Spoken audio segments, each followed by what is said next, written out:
I don't know if I'm still coming out. Am I still coming out? Yes, okay. Thank you. Thank you. I'm trying to, please, 1 minute, let me connect the studio because our minister is streaming this out. Let me connect our channels out to the studio so that.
All right. Sorry about that. We are back. So Saturday is our mega fundraising. So gather all your coins, your tithe and offering, and come let us donate money to our Biafra Defense Forces. They are doing us proud. And for the fact that you pick up your phone and call your mom in your community, she did not tell you that your siblings were massacred, that their heads were cut off, or that they were kidnapped.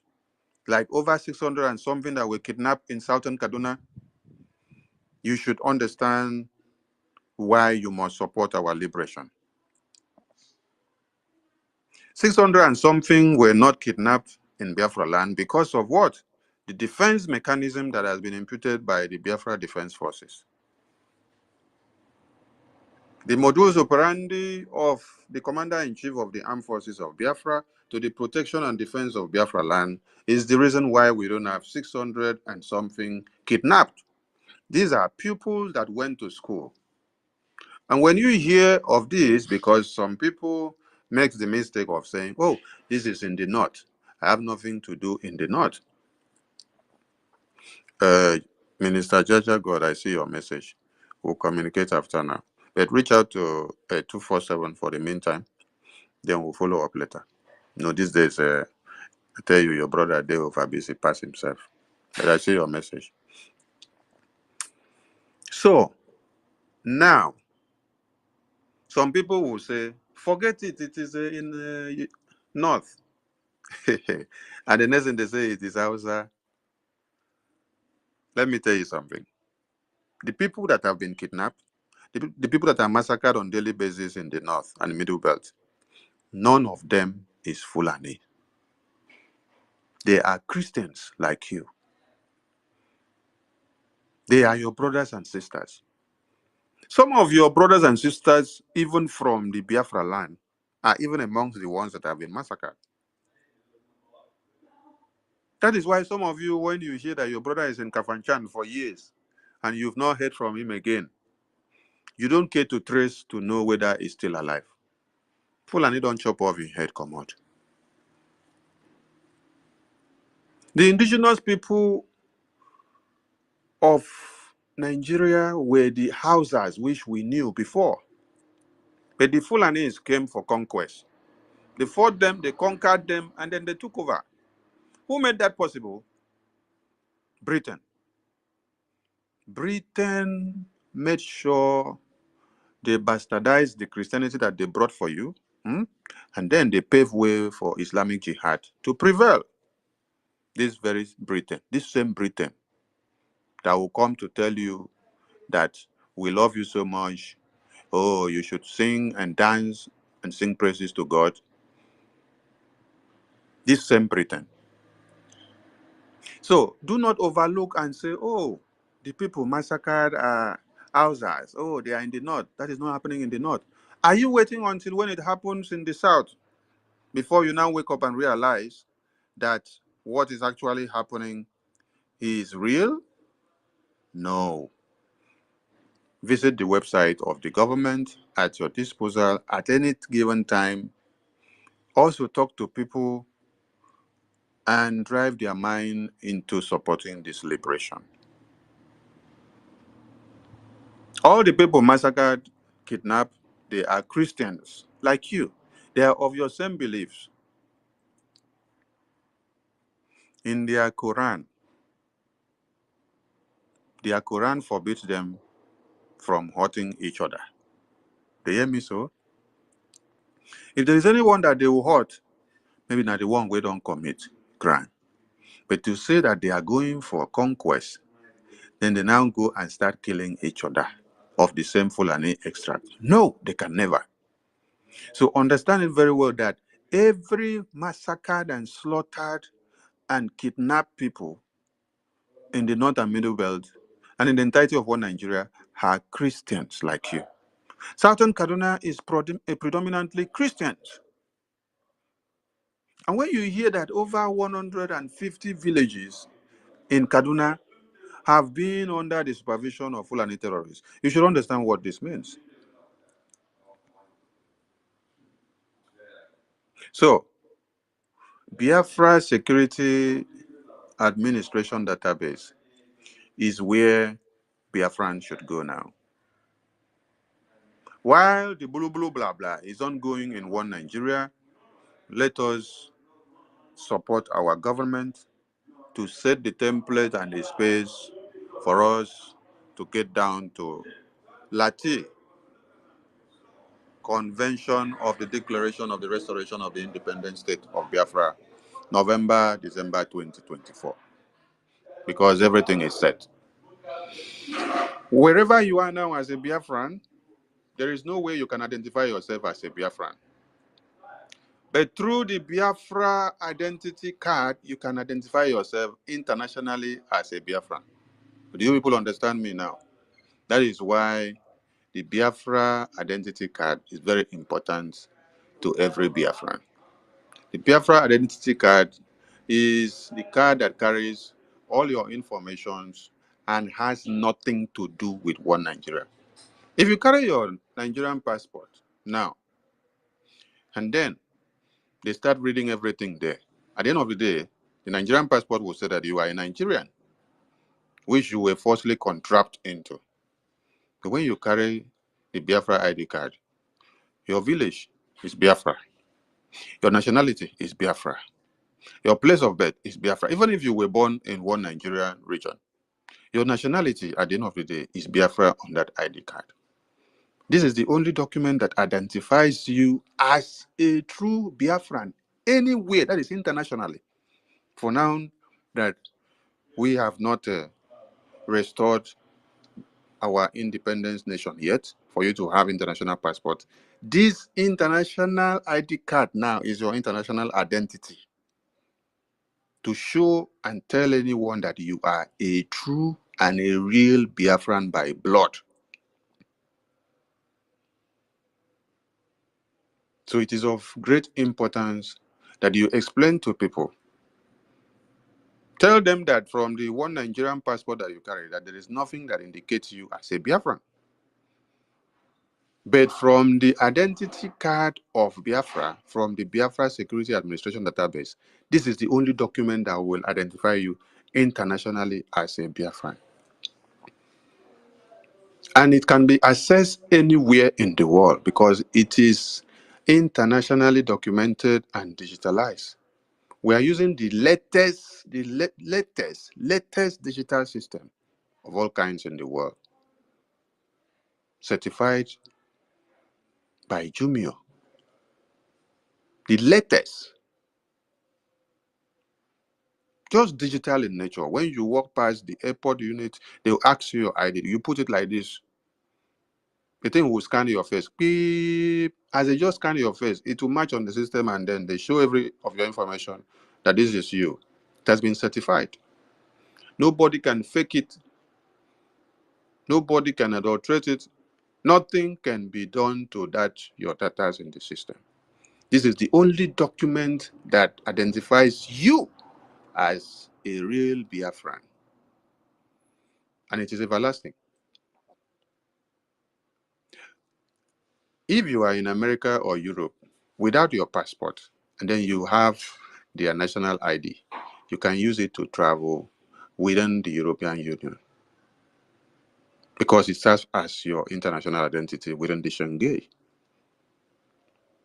What makes it so? It is because of how digitalized the system of that your ID card has been. Because they make everything to be transparent and sophisticated in a way that no falsification. This is what you are seeing in the Biafran Security Administration database of our ID card. So it identifies you internationally and otherwise. When we were going to Finland last year convention, understand that Finland don't identify or recognize or accept Nigerian passport as a means of identification because they understand that it is a fraudulent and a terrorist country, that any document can be falsified. So the Prime Minister had to find a way of making sure Biafrans that were coming could be cleared in the airport before they come in. But I am telling you now that with this ID card of Biafra, which all your informations are inside as a true Biafran, you don't have any problem again. You don't have any problem again. And this ID card will also help you in 1,000 ways. You see, with the zoo passport that you carry in your country of residence, every zoo passport is seen as a syndicate.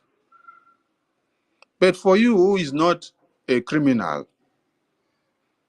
but because you happen to go about with that syndicate passport of one Nigeria, you can save yourself out when you identify your true identity. Letting them know that you will contract into this zoological republic, but you will never eat. But this is your true identity as a Biafran. So we are trying to remove the scales and then bring in innovations. Because the zoo is what? Corruption, cover me, I cover you, carry me, paint for year, turn them upside down. So Biafra Security Administration database system is open and Biafrans need to key in. Go and process your ID card. Go and process your accreditation to the Convention of the Declaration of the Restoration of the Independent State of Biafra, Lati, Finland 2024. The portal is open. Go and get accredited and then keep your tag and then wait for us to come. The event is open for accreditation. Please and please encourage others and inform others. SIMON2Much, the Prime Minister of Biafra, is too much because he has done wonders in just few months. He has brought about the Biafra Security Administration database system, where Biafrans can identify themselves boldly and get their ID card. He has given us self-referendum that is ongoing since 1st of February 2024. And we are still in the first phase of the self-referendum. Have you voted? Have your family voted? Have your friends voted? Call them, educate them, and let them know that the zoo is gone and Biafra is here. Let them cast their vote. Then, here comes the big news of the day. Biafran coin, when one Nigerian currency is useless, we have given you a substitute. We have given you something that will sustain. For your money not to be valueless, for your money not to become useless, convert your money to crypto and wait as we unveil the Biafran coin and then you start trading with it. You still have your money in value. You still have your money intact. But if you continue to allow your money to stay in Naira nonsense, you are losing it all. Because now You are seeing 1,600, 1,900. Very soon it's coming over to $1 to 5,000 naira. So tell me, if you had 500,000 naira in Nigeria money, when $1 is 5,000 naira, how much will be the equivalent of that, your 500,000 naira in dollar again? If when you sent that money, it was maybe $1,000 that you sent, then you got that money. By the time the thing now goes over to 5,000 naira per dollar, don't be surprised that your money will now come out as maybe $300. Do you now understand the point now?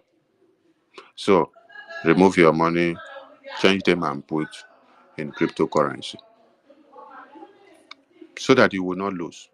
Biafran coin, Ejema, the Biafran currency, the Biafran ancient currency, Ejema, has come to stay.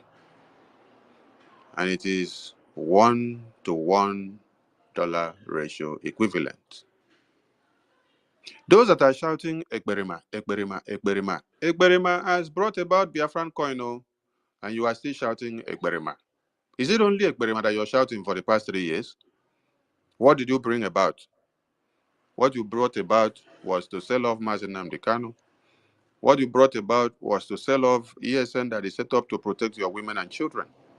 That means that you love to see people massacred, because that ESN was set up to do what? To defend motherland, to protect our women and children from being massacred. Then you sell Mazi Nnamdi Kanu out.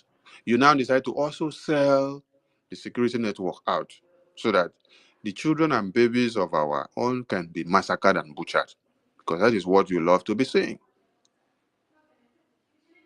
Now you wanted to also come and sell our PM out. Nonsense, people. You place bounty on the head of our PM, total of $650. $650 million is what you place as bounty on the head of our PM. Hey! My God. Alu Mero. You're all there. Ekberima has brought about Biafran coin. Ekberima has brought about Biafra SELFREFERENDUM 2024. Ekberima has unveiled the Biafran army that is protecting Biafra land. Ekberima has set up all the templates that is needed for a government to function. Ekberima has brought about foreign affairs ministries that can engage international communities for whatever thing to represent Biafra. Ekberima has set up a government in exile headquarters, and thereby also having licensed offices serving as intermediary embassies to all Biafrans in all over the world. Ekberima has brought Biafra to the global stage. What are you doing? Your own is Ekberima, Ekberima, Ekberima, Ekberima. Just shouting Ekberima for nothing. Yet, the more you shout Ekberima, the more Ekberima is achieving wonders. The more Ekberima is creating avenues for Biafra to go higher. You're there shouting Ekberima. Continue shouting Ekberima. Now, the big one is here. Biafra Satellite TV and Radio. On the way, a lot of you have asked questions on several occasions.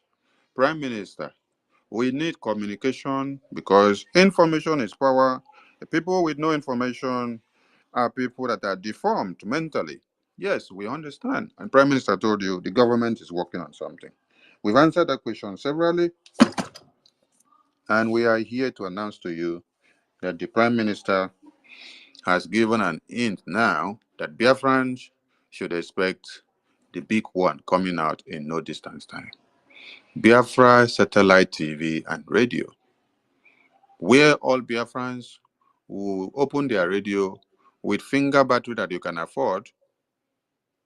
Because if you're even waiting to go and watch the Biafra Satellite TV and Radio on television, where will you see the power supply?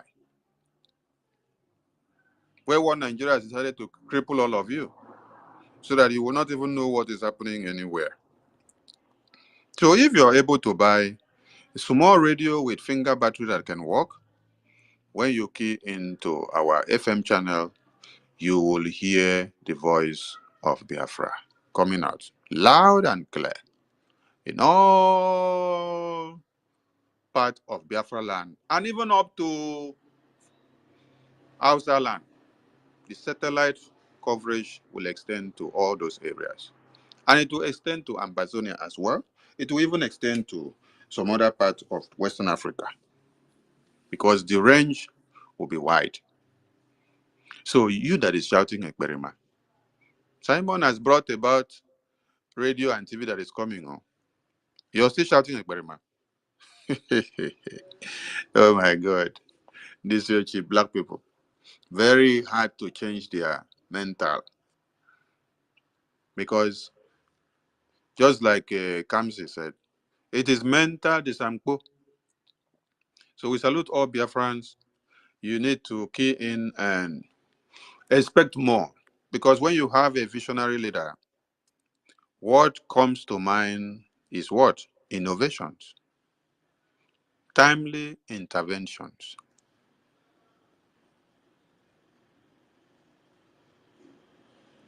More and more are coming. But all we need is your support. Support the Prime Minister with everything you have. We are still at war. We are still at war, and we are winning the war. The terrorists are crying every day, and they are going with their body bags. We challenge them to make videos or allow the television channels or the journalists to enter their barracks and enter their mortuaries and make videos to show you the situation report. Did we say they should make videos from our own barracks or from our own hospitals or from our own sick bed? No. We said challenge them to show you the mortuaries where they keep their dead bodies of soldiers. Over 500 that have collected woto woto. I don't mean the woto woto that they go back with one leg. I mean the woto woto that they pack in body bags. Is it not from 1st February that they started the war? Yes. The Biafra Defense Forces are fighting. And we will continue. That is why this time is Operation Action. No mercy. No too much noise making. In war, you work with intelligence.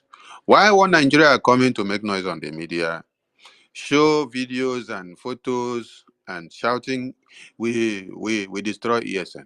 We destroyed this, we destroyed that. Did you see us making noise? Okay. The only challenge we are giving them is let them go. Carry television of channels, television or Arise, or any independent journalist. Show you their barracks, hospital, and their mortuaries where they are keeping the body bags of their dead men, which they collected woto from Biafra Liberation Army, so that they can explain this cause better. So for Biafrans, we are not going to back down, not one iota, because we are at war. We will continue to show our strength, and we will never show our weaknesses, because that is the key role in war. It is our own time, because duty has called on the Biafrans of this day to defend motherland. And all we have to do is to give our gallant men and women everything necessary to do this. The prerogative of this government is to make sure our women and children are not butchered, slaughtered, and massacred, and kidnapped like it is happening in other parts of one Nigeria. Like you will open your phone this morning and then you see that many were kidnapped in Borno, many were killed in Sokoto, many were killed in Kano, many were killed in Kaduna, many were killed in Zamfara. Did you see anyone that was killed in Biafra land?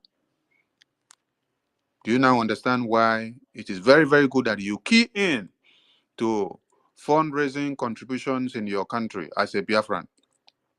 As a Biafran, wherever you are, If God is giving you $5 in a day, dedicate $1 of the five and keep it for your Biafra liberation, because the army needs this money to buy more weapons.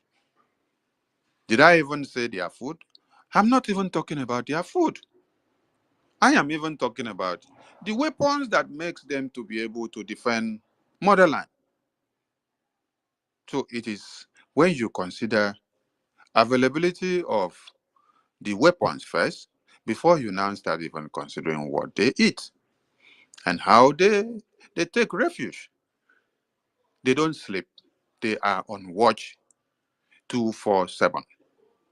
While all of us are paddling and enjoying and feeling the warm embrace of our children, wives, husbands, concubines, sugar daddies, and sugar mummies. Our own soldiers, volunteer armies that are inside the bushes do not consider any of those. What is in their mind and on the table is to see that the terrorist does not cross over from our gate, that they do not come in to have a safe haven in Biafra land, to massacre, to cut off heads, and to destroy our women and children. How do we help in making sure they keep the momentum higher than ever? It is by bringing every dime, every coin, every tithe and offering that you have in your purse. Bring them out. To the media, please, we have very, very important task now ahead of us. The Biafra Security Administration Database has a mandate of making sure we produce as thousands and as much as we can ID card from the database system of Biafrans before the end of May. Before the end of May. So every Biafran have to key in, endeavor that you process your ID card before this month end. If you are going to Finland, I will advise you process the ID card first before you now go over to process the Finland event. Process the ID card first before you process the Finland event. That is what I would advise you. Please, media team and every Biafran, you must understand that every Biafran is a media personnel. That you have ever been and that you will continue to be, because this fight is fight for every one of us. The Biafran coin should be our topic. The Biafra Security Administration Database System for the ID card processing should be our topic. The Convention Declaration of Lati, November-December 2024 should be our topic. The Self-Referendum 2024 that is ongoing should be our topic. Our focus should be on the rising sun. These are the things we need to project now than ever. Most especially the self-referendum, the ID card, and the the Lati Convention 2024. Let me stress it again that we have a target of the identity card processing till May. We have a target. So we are calling on all Biafrans to rush in, process your ID card first. Process your ID card first. Process your ID card first. Please and please and please. We must continue. When all the criminals are lining up and making noise, enumerate all the achievements of Ekberima to them. Let them understand that they should be hiding their faces in shame at this very time. I thank all Biafrans, and I thank all the ministers here present of BRGIE, and all the governors and administrators and executives of the de facto in the homeland. I thank all the coordinators and administrators and reps of all countries serving the liaison offices and serving the Biafran people in their capacities. Please keep up the good work and let us continue more viably than ever. In your countries and in your state, check out and extend your evangelism. Your evangelism is about funding. Your evangelism is about making Biafrans that have been on the fence to understand what have changed and what they need to know and why they must key in. Reach out to people that you've not reached out before, and every hands must be on deck because we need more funds now than ever. But remember, at a time will come that you will be begging this very government with your funds, and we will tell you, no, we don't need your funds anymore. Support your Biafra now, and let your names be written in gold. I salute all Biafrans, and we must continue. My Minister 247 acknowledge your presence. Minister of the Gospel Stella, Minister Mazi Chidera, Mazi Onyekachi. I see all of you, Frank, Christopher, Emeka, Simon, Ukochukwu, Queen, Ben Chooks, Elder Godoman, Ogodoman, this also, Onyebuchi Chime, Eunice Archbishop Emmanuel, Jaja God, Chimi Otunwamoanya, Cyprian, Chinwe Jacobiora Ebere. I salute all of you, and we must continue. So, Stella and Mazi Chidera, over to you as Biafrans continue to keep the fire burning. Thank you all. Ndewo Chineke. I did. There were our information minister. Salute you. Good afternoon or good evening from here. Mazi Chidera, I salute you. All the ministers in the house, I salute you. Jaja Godson, I salute you. Mazi Onyeka Chukwu, Gochukwu, Akachukwu, all the Chukwus in the house. I salute all of you.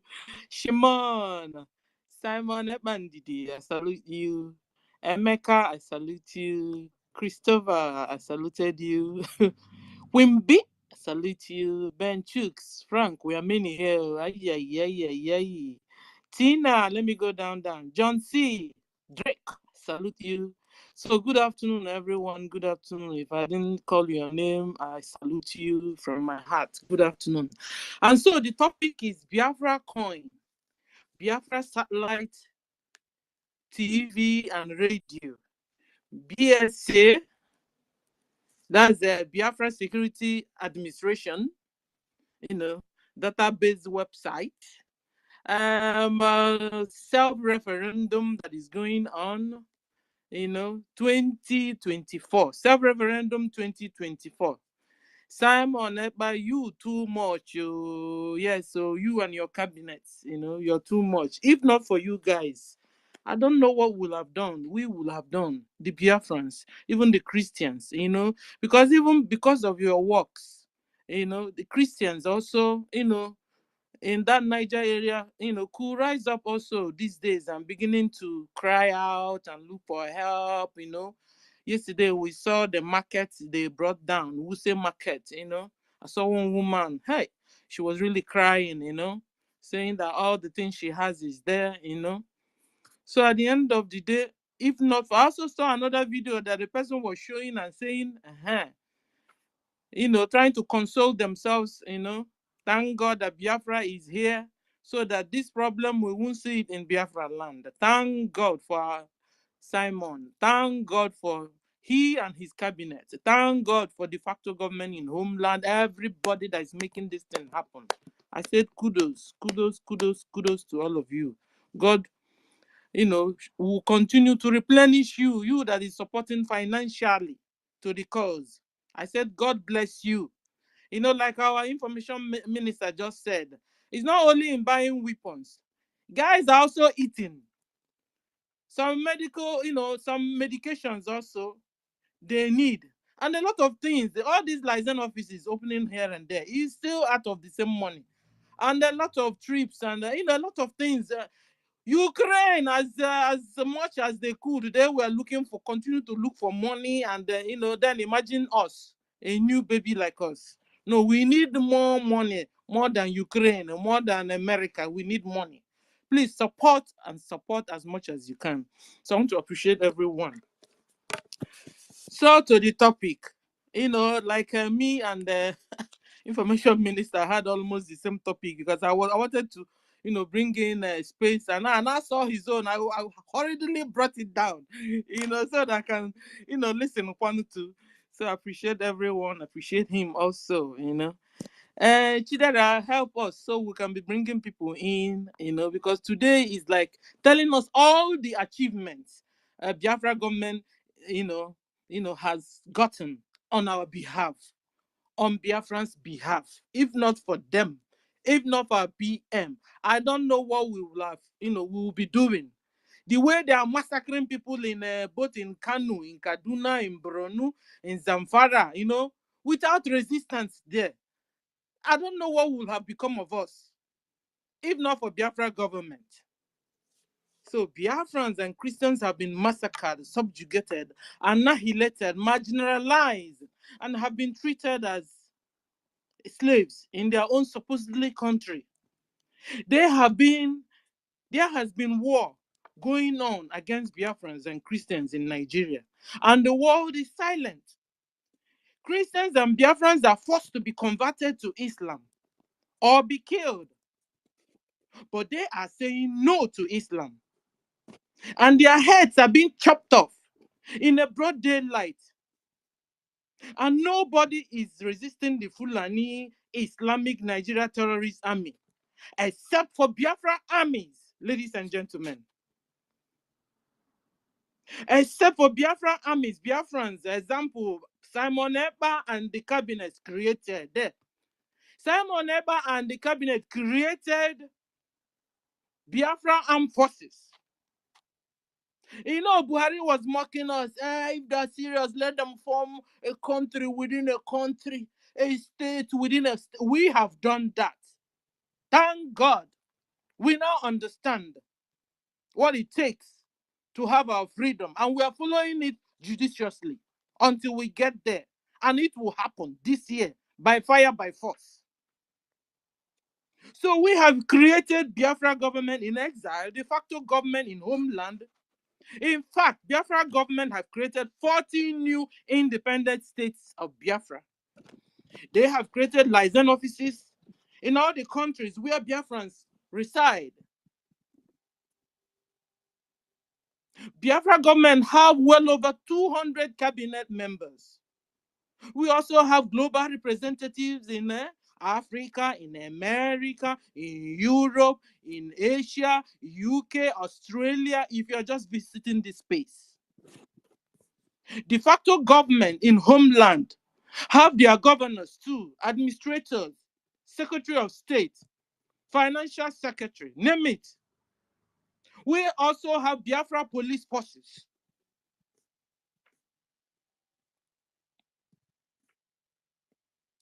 After a vote of no confidence was passed on the leaders of the old Eastern Nigeria, Eastern region, Biafra de facto government in homeland have now administrators, secretary of state, like I said. So we are government already. We have system running, government system running.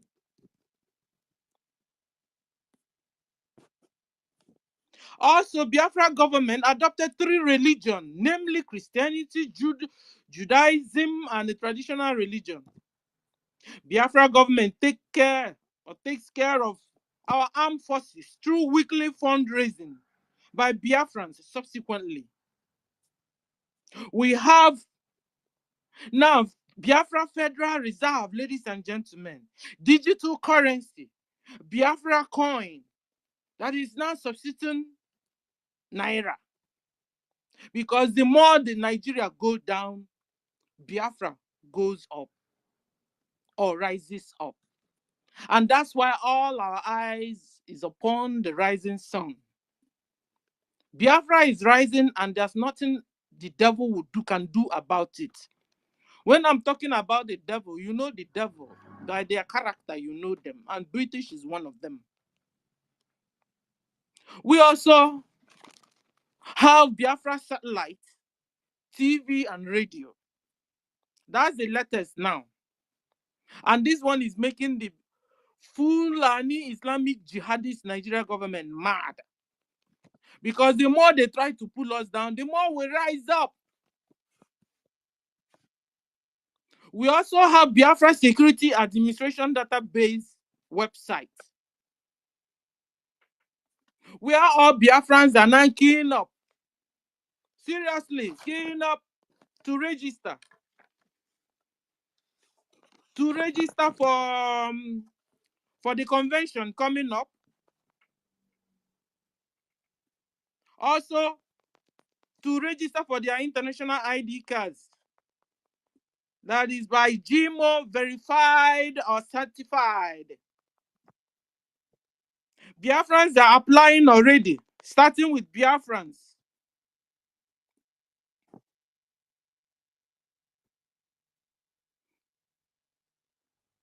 They are applying for ID cards already, starting with Biafrans outside the homeland. Because later it will get to Biafrans in homeland. So the international ID cards for now are for the Biafrans outside the homeland. Yes, so.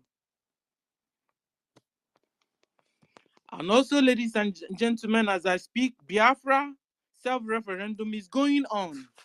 Biafrans all over the world are voting yes to exit Nigeria. So if you have not voted, please do vote and vote yes. Assist people also to vote. It's a big evangelism going on, where we are helping our brothers and sisters to understand what's going on and tell them that Biafra is doing their self-referendum and they're supposed to vote. Assist people to vote, please. Furthermore, Biafrans are also applying for Finland Convention that is going to be held in November/December this year. And there, Biafra will be restored. And you are advised to apply. Begin to apply.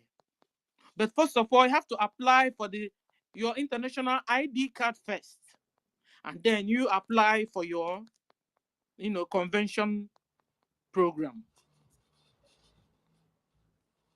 Because of all this, Fulani Islamic Nigeria terrorist government are becoming more furious on Biafrans and Christians in Nigeria.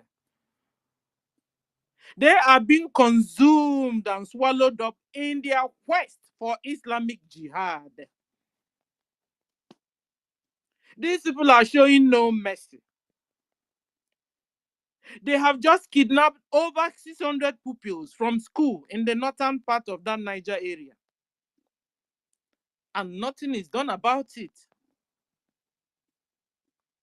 Tinubu just directed the opening of Nigerians' land and air border with the Niger Republic, ladies and gentlemen, and lifting their sanctions in the name of ECOWAS. Because Tinubu now finds out that they are being dealt with in Burkina Faso, in Niger, in Mali, since these countries left ECOWAS for them. Now he's now having double mind. Okay, you know what? Let's bring these people back. Maybe they will now begin to leave their foot soldiers. Because Burkina Faso dealt with their foot soldiers. And they are furious. Suddenly, Tinubu has become Santanwebwe. And now said, you know what? Let's lift these sanctions. Targeting that their people, Burkina Faso will now allow their foot soldiers to move. But I want to tell the foot soldier, the Burkina Faso, the Niger people, and the Mali, don't allow them. Oh, if you allow them, they enter there, they kill Christians. That has been what they've been doing. Even that 1967 war was because of this same problem, and they refused to announce it. Today, we are able to tell the world That they are killing Christians, forcing them to become Islam. And when you refuse, they chop off your head. That is what has been going on. It went on in 1967. It's still going on. And war is going on in Nigeria. And their media, their fake media is not discussing it. And this is why we are gathered here telling the world what's going on in that Niger area and in Biafra land. Because we are saying no to Islam, no to jihad, no with their Sharia laws. We need freedom, and freedom we will get this year by fire, by force. This afternoon, ladies and gentlemen, Tinubu, I heard Tinubu saying that he hates reading the media, social media now. Because, reading this social media makes give him high blood pressure, as if he didn't have it before. That reading social media, like he said he hates reading social media. That when he reads social medias, that it makes his blood, the BP to go high. That it makes him angry. And he said that whenever he goes there, he will see people shouting and yelling at him like I'm doing this afternoon. I don't know why he's still keeping. Why he's still keeping MNK in his own dungeon, in his own prison, Nigerian prison. Release MNK, Tinubu, so that you will have peace, so that your BP won't go high anymore. Tinubu, release MNK. That's number one thing you will do if you want to see your BP go down. I mean, down to the good level. Release MNK. And then you can begin to go to social media. You can read without people yelling at you, just like I'm yelling. Tinubu, release Mazen Nando Kanu that never did anything to you. Last time you told us that all the Eastern governors, that you would want to release him, but all the Eastern governors wouldn't allow you. Tinubu, but you are the president of Nigeria. Or are they the president of Nigeria have become the old Eastern governors? Release MNK so that your BP will come to normal. I bet you. And you see what you have gotten yourself into, Tinubu. You are an Islamic terrorist. You see, the Fulani Islamic jihadists are also dealing with Tinubu. They are raging coup d'etat on him. Last time, even his wife came out and told who to free the kidnapped children. Free them, please. Free them, please. I told you guys, since Tinubu is not really ruling Nigeria, that the people that are ruling Nigeria are the Sultan of Sokoto, Fulani Islamic jihadists that are ruling Nigeria. People are dying of hunger, kidnapping, raping. But Fulani Nigeria government don't care. All they care about is their Islamic conquest. The conversion of the whole Nigerian nation to Islam.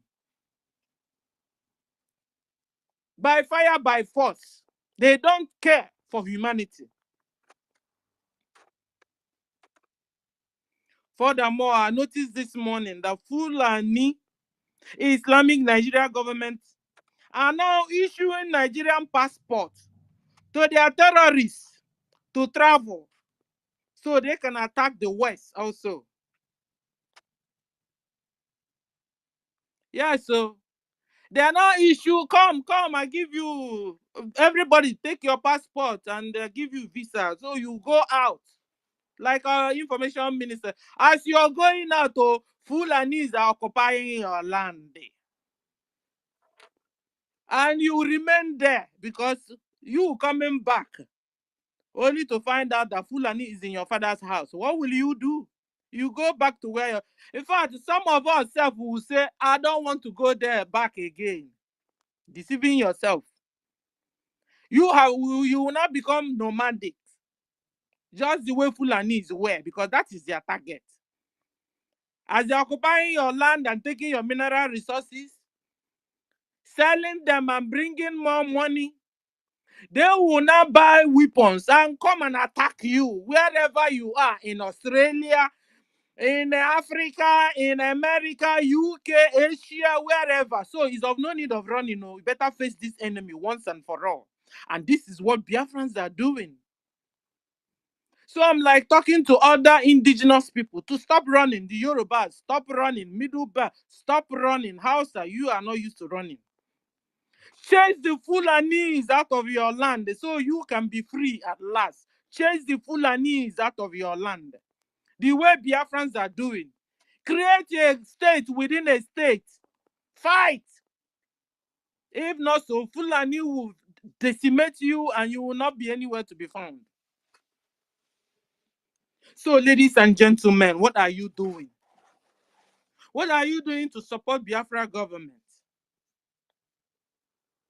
What are you doing to make sure Biafra is restored this year? Please support the Biafra government financially. Support so that we'll be able to restore Biafra this year. We need money, we need money, we need money. So I want to appreciate everyone. I want to welcome back all of you for being around. I come on my co-host, Mazi, fellow co-host, Mazi Chidera. You have the mic, sir. Thank you. Okay, yeah. Good afternoon, fellow Biafrans from my location. Good afternoon to my able minister, Mazi Sone. My co-host, Sister Stella. Greetings from here. I welcome every Biafrans here with love. And as you know, we are maintaining the momentum of what we have on table. But before I proceed, I would also like to welcome the host of Biafrans here, Mazi Gachuku. I recognize you. Mazi Frank, Mazi Christopher, Queen Beauty, Akachukwu, Mazi Nana, my own minister, Mazi Otunwamanya, Kama Israel, Cyprian, Uzochukwu, Ebere, Mazi Anasta, I think. I'm sorry if I didn't pronounce it well. Mazi Simon, my own minister, Mazi Go 247. Mazi Benchuk, Sir Williams, a lot of people. I can't mention all. But if I didn't mention your name, just know I have you in my heart. I hope I'm coming out loud, please. Yes, sir. Okay, all right, thank you. So my co-host and my host have almost said everything. But as you know, we are on top of the gear. The achievement of the Biafran Republic government in exile is overwhelming. Nobody in his right senses will look at all these achievements and say Biafra has not come. We talk about the Biafran coin, the implementation of the Biafra Federal Reserve, to the Biafra satellite TV, the radio, the referendum going on, the Biafra Security Administration database. A lot of achievements just within a short period of time.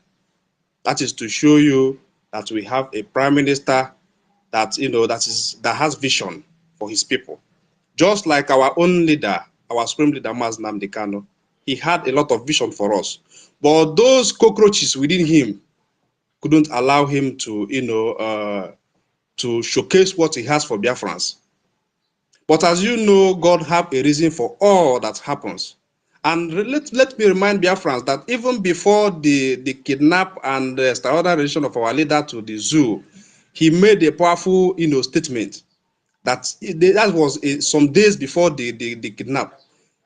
He said it is time to separate the chaff from the wheat.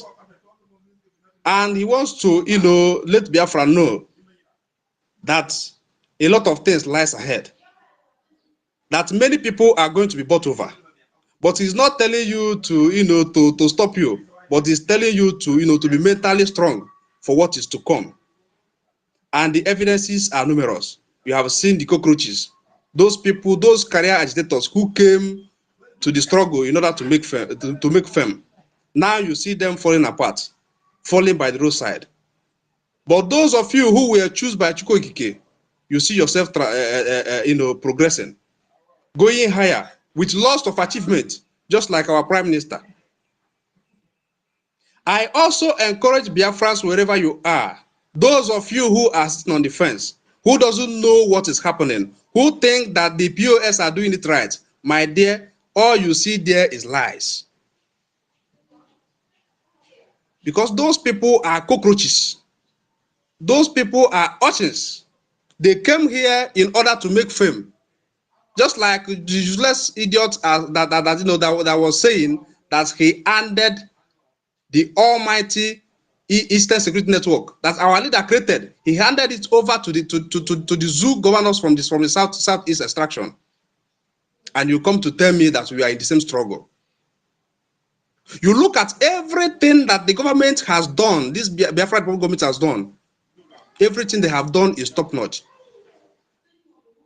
The world is marveled at the rate that we are going, even in exile.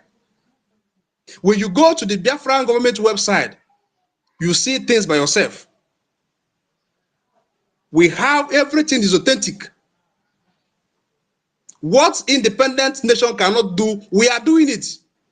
Even in this phase of liberation. My brother, fellow Biafrans, there is hope in Biafra. A lot of things lies at the end of the tunnel. Just be patient and support the struggle. All the government needs is your support. Your maximum support. For those of our brothers, the Biafrans in America, we need your support more than ever. All we want is more guns and more bullets to defend our territory, to defend our motherland. If you are still sitting on the fence thinking that this government is going to fail, your thought is dead on arrival.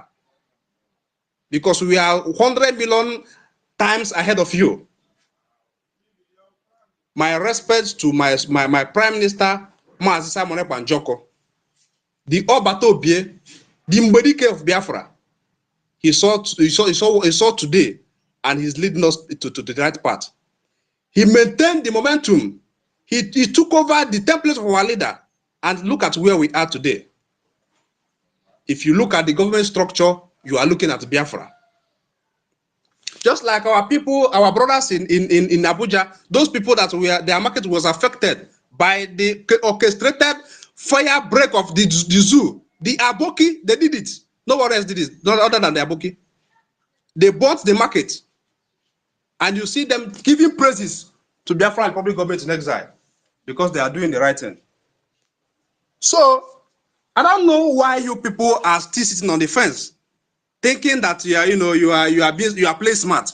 Listen, whatever you do here is for your own good. If you choose to support this liberation, you are doing it for your own good. If you choose not to do it, you are doing it at your own peril, because at the end, the activities or your performance will count for you. So I would want everybody to cue in what we are doing and support this liberation. We have a lot of things on the table.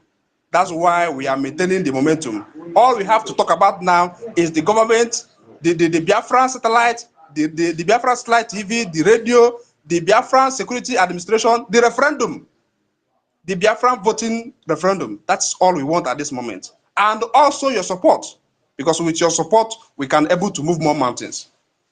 So I will want to use my mic here because most Biafrans here are eager to hear their view. So I will draw my curtain here and welcome others. Thank you, my host, my minister, Sonia Barawa. I greet you from here. No. Okay, so we'll give the mic to Mazi Onyekachuku, aka Nkudo Number. Sir, you have the mic. Thank you, my lady. Thank you so much.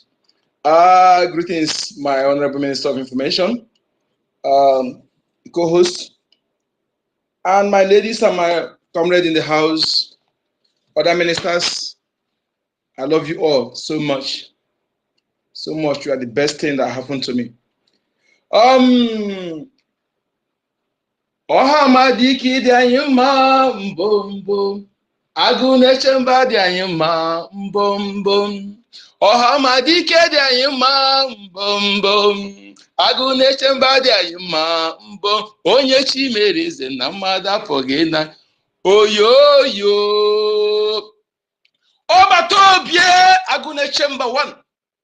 Ọ nọ na mba echu ụlọ 1. Anụ nkanka mpi. Ogige egbochi enyi mmiri larịị ugwu. Ọbata obie,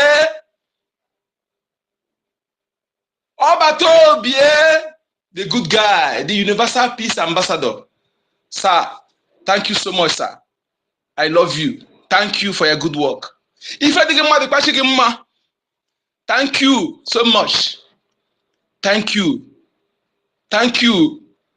Thank you for being part of this our generation. Thank you, Mazen and Dekan. Thank you. Thank you, Chukwu Okike Abiam, for giving us these great men of our generation. Thank you, all Biafrans, all the cabinet member ministers. Thank you, everyone. Thank you for facts. Thank you for making me proud. Yes. When I remember where we are coming from, what we have encountered, the insults. But when I look around, I say, if my leader Mazinane Kanu, all they have done to him, and he still maintains status quo, who I am.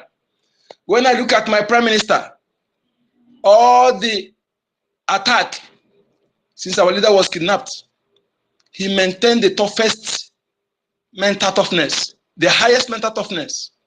When I look at them and look at all Biafrans, those who have died, our men and women on ground who are putting their lives online to protect our land, say who I am. And when I look at what is happening in the north, where they bring a fellow human being, bring a fellow man, tie his hand and use knife, cut his neck like, oh, hey! Any Biafran man or woman that contemplate iota of want to bring in this useless, moronic, aboriginalistic, effluvialistic, barbaric, cost tribe, cost people in our lands. That Biafra with the family will bundled out of Biafra land. I'm telling you, I will become a Chukwokeke. Anyways, thank you, Chukwoki. Thank you, every one of you, for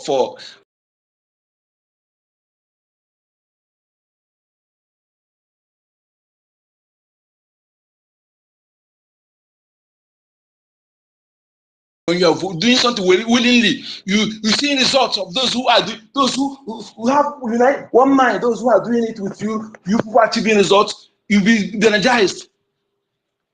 I want to ask Biafrans or the Nigerians listening to us here, like if Nigeria want to conduct a digital voting now, do you think that they will not call $1 billion or more than in order to conduct a digital voting? If Nigeria want to conduct digital census and the voting to have database system, do you think they will not call $1 billion? Anyways, I'll leave that for you to answer. This has shown how this government of Biafra, led by His Excellency Simon Njoku, the good guy, that is a government that cares for his people, transparent government. Like my last speaker said, not yet fully independent, but have achieved what the crime against humanity, the human slaughter camp called Nigeria haven't achieved in its decade of flag independence. Is there for you? We are not, we are not speaking without evidence. We are evidence-based, verifiable. They have not achieved anything. This government have achieved a lot to show you that yes, the government that wants the interest of the people, that care for these people. When I asked some people last time when I was talking, I said, those people they are killing in the north, 100, 200, 500, why are they fighting for? Are they fighting for freedom?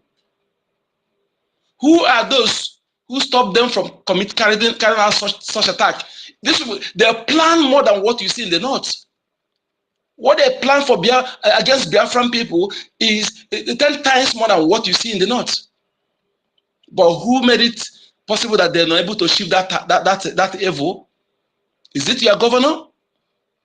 Is it the terrorist in uniform? Is it the police? Or you are PG or you are a vigilante?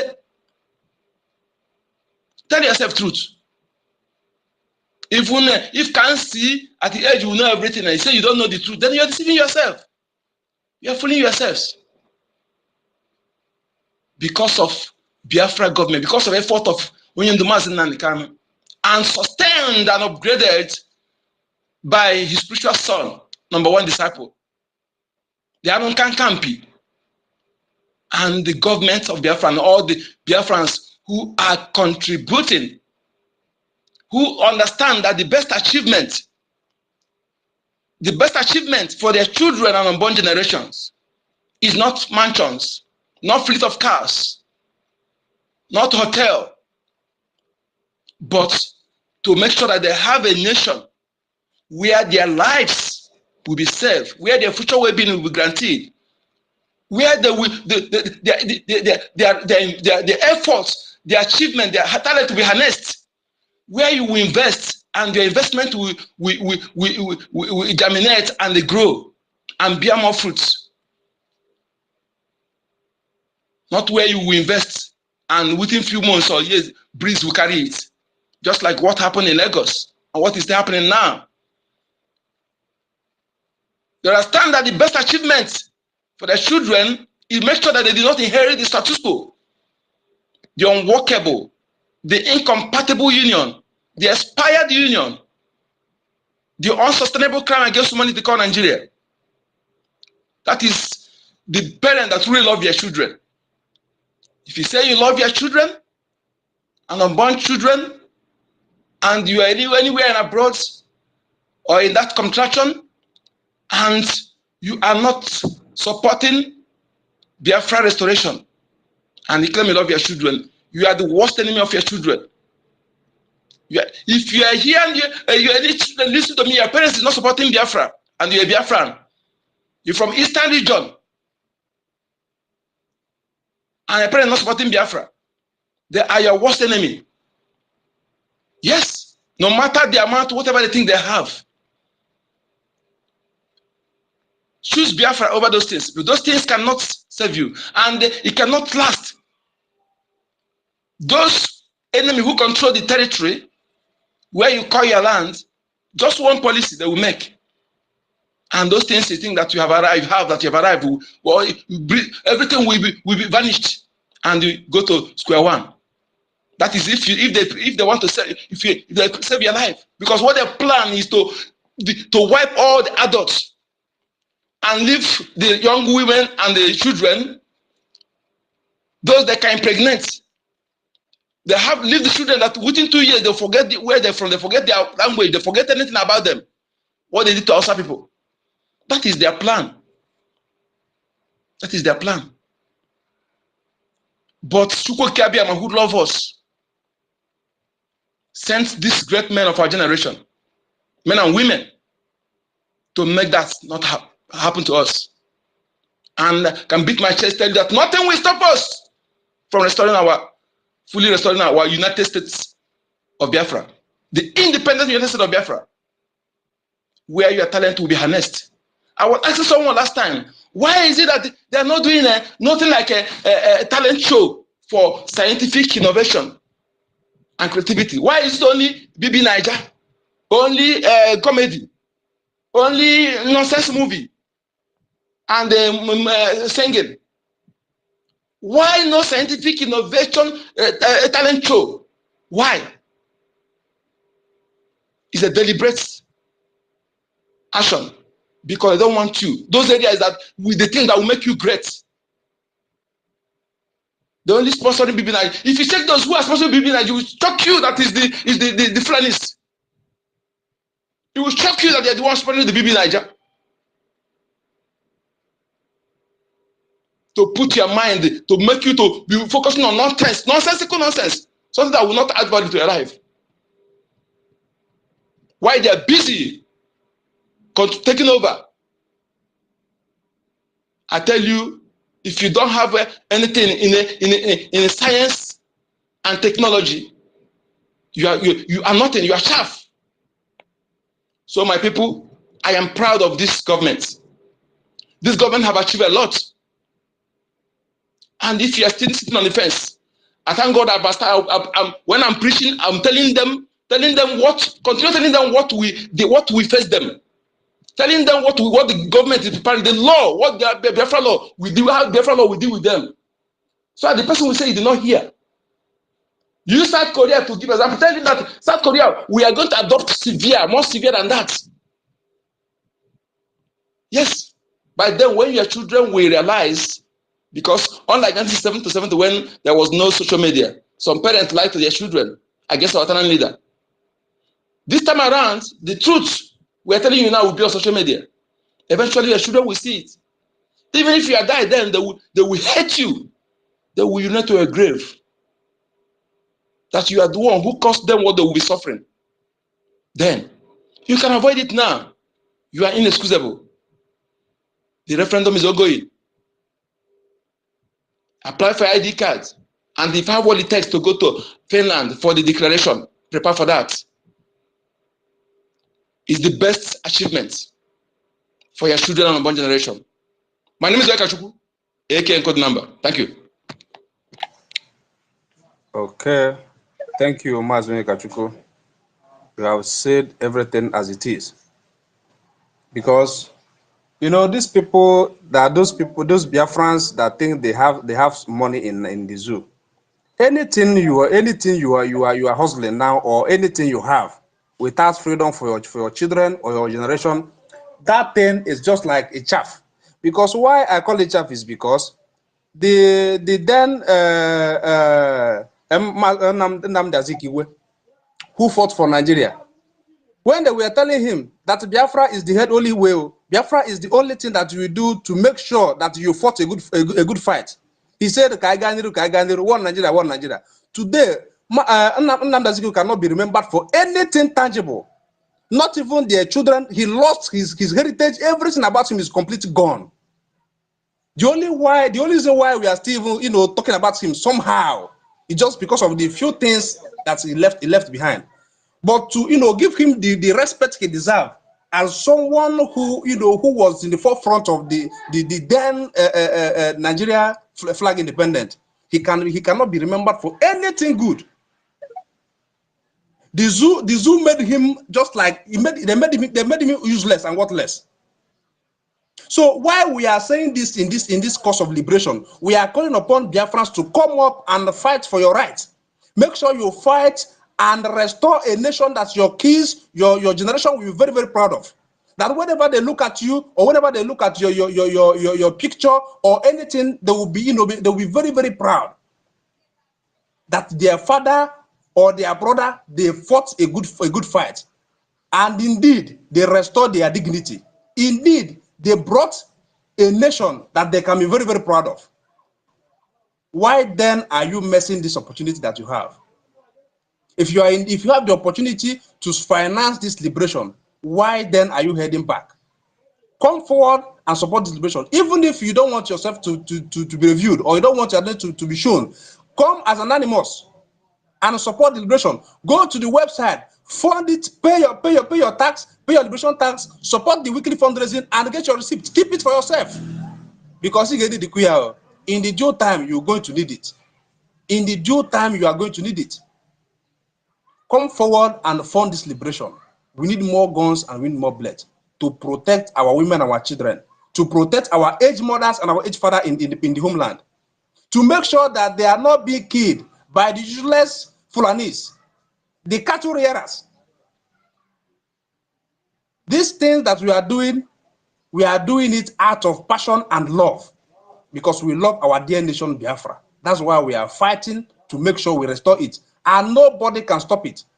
This is a project of God, and we must bring it to fruition. Ndewo, my brother, Maazị Onyekachukwu, you are welcome. My sister, do you have anything to say? You can add it on, then we pass the mic going. Ndewo. You were talking about Nnamdi Azikiwe and the mess he did. And I don't know where the children are. The children, this is an opportunity for you now to remedy what your father did. Because your father, you know, this is the time for you to come up now and fight with Biafrans so we can get our freedom finally. And maybe the prestige of your father will be restored through you, the children. I don't know. His children now went deaf and dumb. They are nowhere to be found. These people, where are their children? They have children or not? And Zikiwe in particular. Their children should come up and systemize what their father did. Thank you.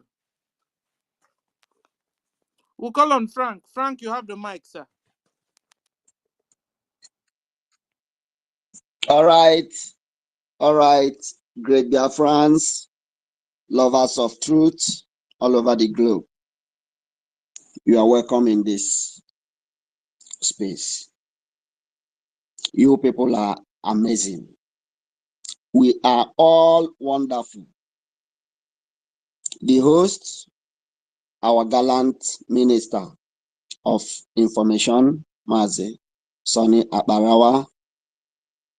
The ministers here present, the cabinet of Biafra Republic Government in Exile, and the FATCO government in Homeland here present. You are all welcome. And also my distinguished comrades. You are the people that deserve to be called, to be addressed as distinguished, because you are for standing tall for our people, for standing for truth. You are so honored. In fact, the love I have for each and every one of us here, I see new faces, I see old faces. You guys are amazing, wonderful people, for standing strong behind our Prime Minister, Mazi Simon Ekpa. I call him Nkwachukwukwere Biafra. He has gotten a lot of names, but this one is the name I have been calling him. He is our prayer answered. Because if not for him, I don't know where me and you will be today. He's the man of the moment. We are here to change the narratives. When people will tell us, Ndi Igbo amaghị ha nwere. No, it's a fat lie. We know what we have. In the person of our able leader, Mazi Nnamdi Okuchukwu Kanu. We know his worth and his value. We know the worth and the value of our Prime Minister. And for that reason, this man must be protected jealously. Every region in that Lugard empire prays to have people like that. For that reason, we must give him all the support he needs in this world to make his dream to come true, because he has a dream. He said it doesn't matter the names they call him. They call him Ekperima. They call him Wapoda. They call him criminal. In English version of it, But when they see all of us have changed our second name to Eberima, they start waxing cold. The name Eberima never sell any longer.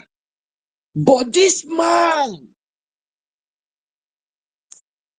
stands strong and say enough of these killings of his people, that it will not continue. They say it's from Abakaliki. And we come out and tell them that that same Abakaliki man will Abakalilize all of us into Biafra. They stop that Abakaliki stuff.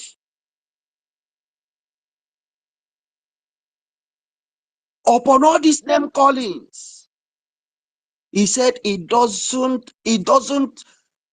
remove anything from him, that what they will call him in nearest future is what matters to him.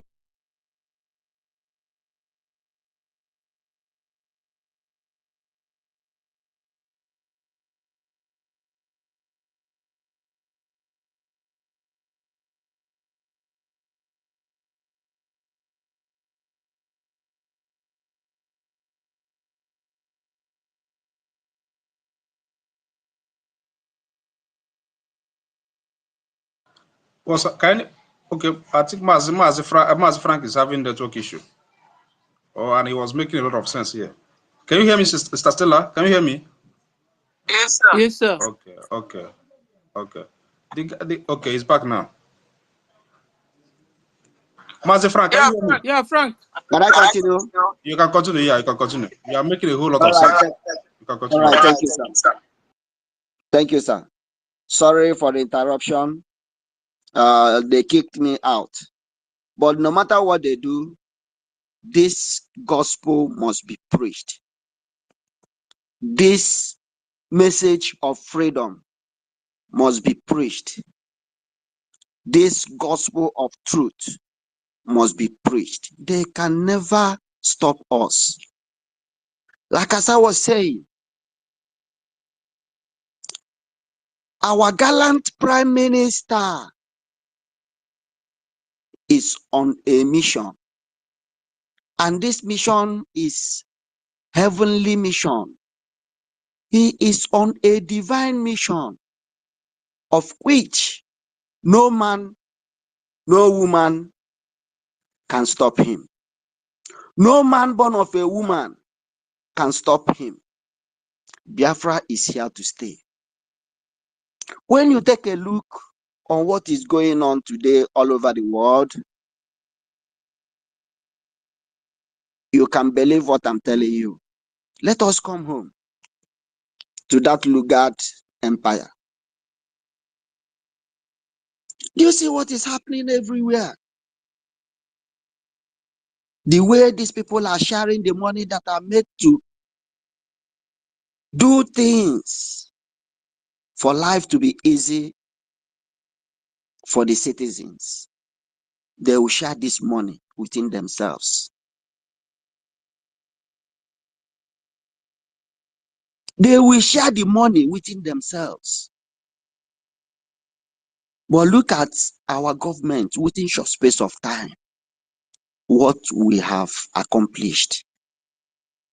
With the support of each and every one of you here present, those we know and those we don't know. Do you know why? Because we have a visionary leader. Yes. From these steps, think of what Biafra will look like when it is fully established. And people are out there working against the freedom of our people.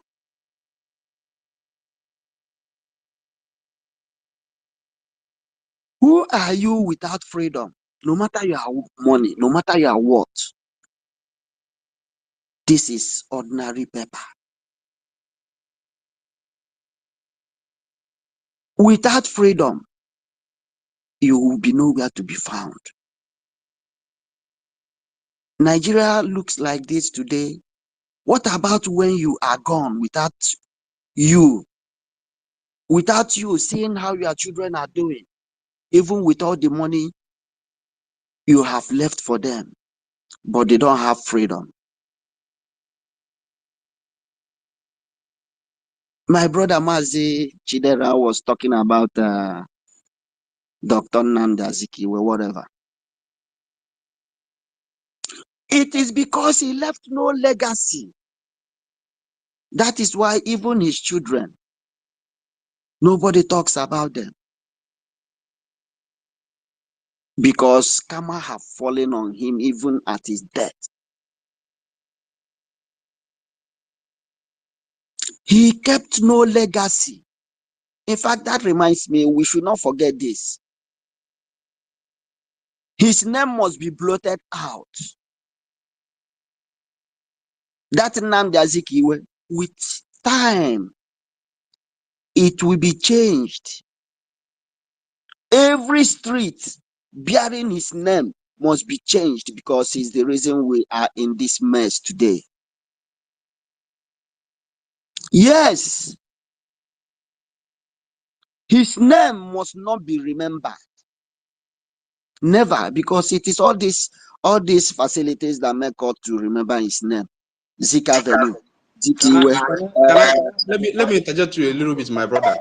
You see, Yeah, you see, Nnamdi Azikiwe, he can only be remembered or exist just within the zoo alone. Once Biafra is restored, everything about him is gone because he did nothing for Biafra.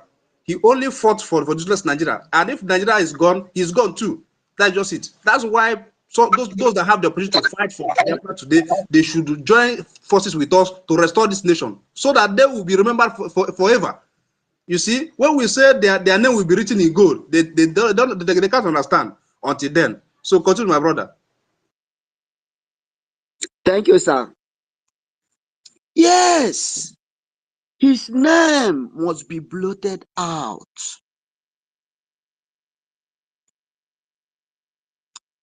He is the reason we are in this mess today.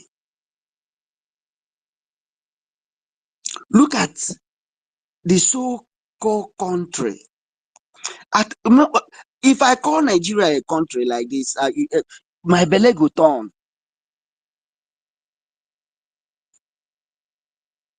They bring out money for you to arrange things. They will share the money among themselves. Look at the buha they had in that their red chamber, their bloody chamber.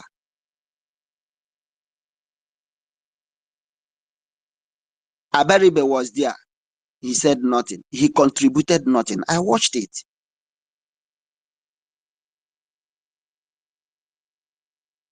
Victor Ume, with his long red cap, was there.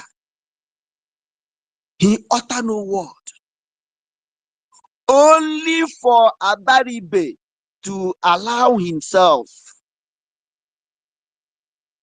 to be disgraced in the same Arise television. They sent him out to come and do damage control.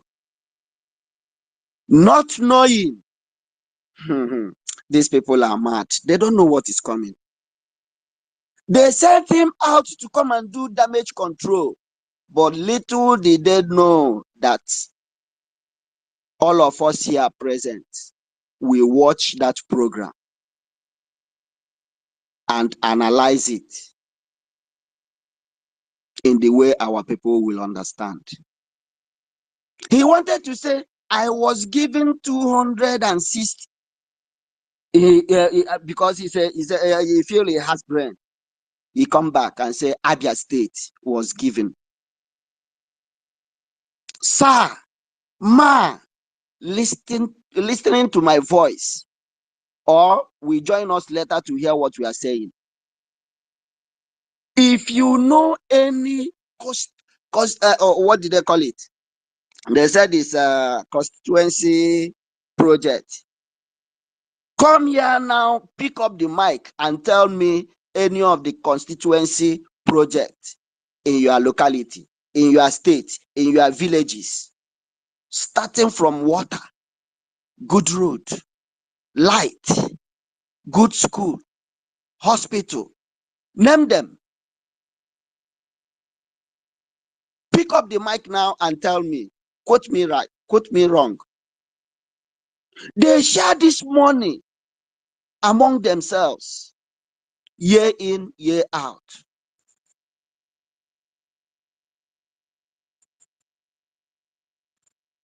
That is why they will never want Biafra to be established. But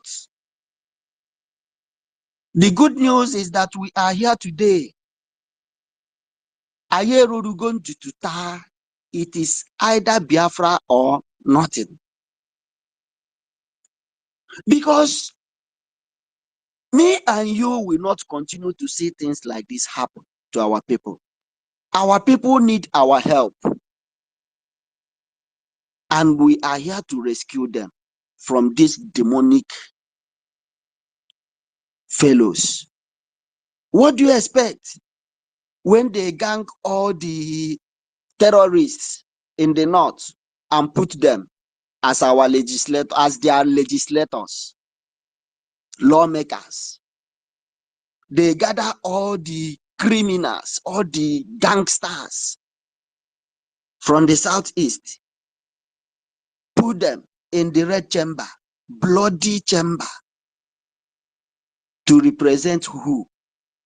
Me and you gathered here today. God forbid. Thank God we have given them vote of no confidence long time ago. In a nutshell, our freedom is so important to us, to our generation.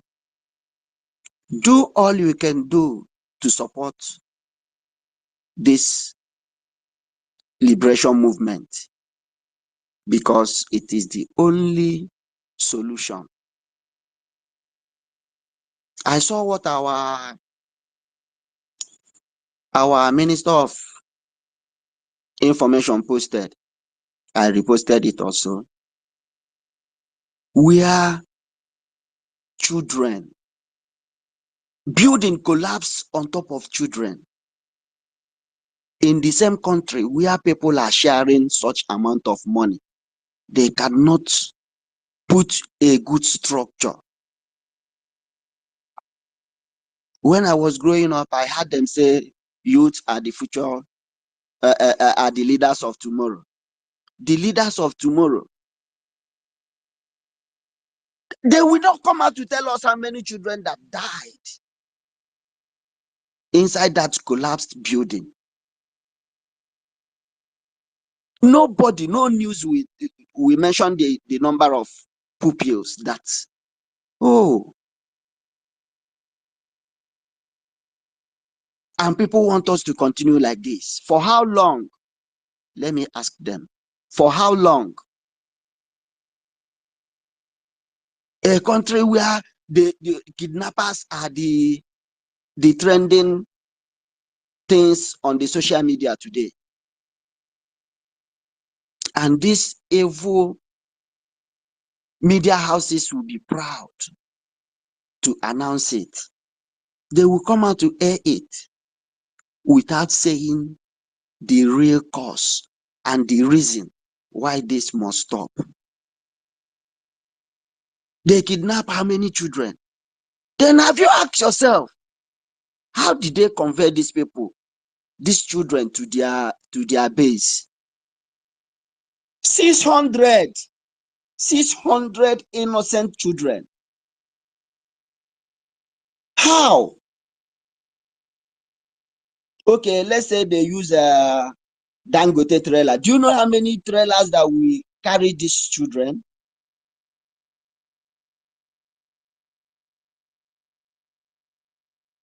Did they use bus? How many bus? How many commuter bus can convey these children that nobody see them and intercept them on the road? Do you know 600? Again, where did they keep them? In a party hall, you have 100 people. Do you know how jam-packed that place will look like? Is it in a field? 600 living souls. Okay, let it be in a bush. Do you know how many acres that will contain this number of people? That people cannot see them. And Sheikh Gumi have come out to tell them that this will not stop unless the so-called federal government negotiates with the bandits. That he will be the leader to go and negotiate with them. But our leader is languishing in their dungeon. He's not even in a prison. If it is in a prison, many people will be visiting him. But they kept him in a dark room just for speaking out, for fighting for the freedom of his people.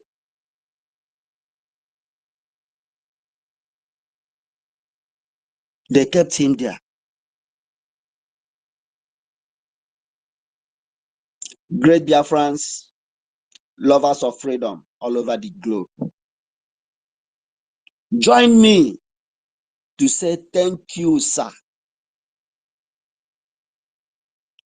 to our Prime Minister for representing, for standing tall and say enough of this mess to our region, to our race as a people. Join me to say thank you, sir, for representing us and for restoring our dignity, our respect as a people. If not for him, I don't know. Look at all those gangsters in the red chamber and in green chamber. These people, these men and women, the so-called legislators from Biafra side. Let me not put Igbos,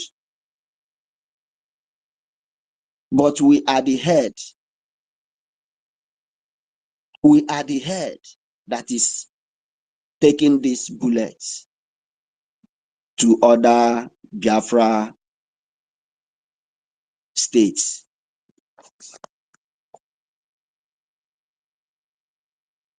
Those people are there disgracing us. They are the reason Fulanis think we are nothing, but we are showing them the hottest pepper today, because what they are seeing today, they least expect it. They least expect what they are seeing today. They think it will be business as usual. They underrated our Prime Minister so much. He is most underrated man on this earth. But look at what is happening today. That small boy is shaking the table all over the globe. He's showing Nigeria that, yes, that we are capable of destroying them. And Nigeria is completely destroyed already. I will hit my mic here because I can see a lot of people are in the house, so that every other person can air his or her own opinion. Thank you for being here. You are welcome all while I listen. Thank you, great Biafrans. Thank you, Mr. Frank. Thank you. Ladies and gentlemen, can you pick up the mic and come and tell us what you have seen our PM done for Biafrans, and if not for him and the cabinet, what will have happened to you or to us and to our families in homeland? So, like our brother was saying, Nigeria is killing their leaders of tomorrow. This is their modus operandi. They are stuck in trade to finish all the indigenous people in that Niger area and Biafrans, so that Fulani Islamic jihadists will occupy the whole land. So they don't care about, they will use that, the children will become the leaders of tomorrow. They use it to brainwash us, and that made us to work like hell, continue to work hard, but these old people that have been there refuse to die, and all of them have been there. In fact, they will now go and wear the masks, and they will come fresher and younger, and you will keep on wondering, when will these leaders of tomorrow become the leaders now? It has never been their plan that the children will become the leaders of tomorrow, ladies and gentlemen, because they are busy building their schools, so their schools will not hold nothing. A little breeze, it will blow down the school and finish their leaders of tomorrow, and nothing happens. Queries will not be given. They are busy killing their leaders of tomorrow through raping them. Have you not seen their children now? You see a child carrying a child, you'll be wondering. That is their modus operandi. Fulani Islamic jihadists.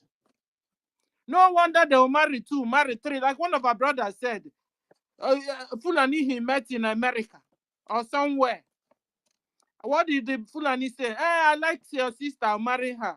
Yeah, I like your mother, I will marry her. I like your auntie, I will marry her. What is that? At the end of the day, they are busy creating and recreating with children. These people have become abomination to people, to humans. Human all over the whole world. They are telling you that children will become the leaders of tomorrow when they are busy kidnapping them. We just heard that they kidnapped well over 600 children. Where are these children? And nobody cares, ladies and gentlemen.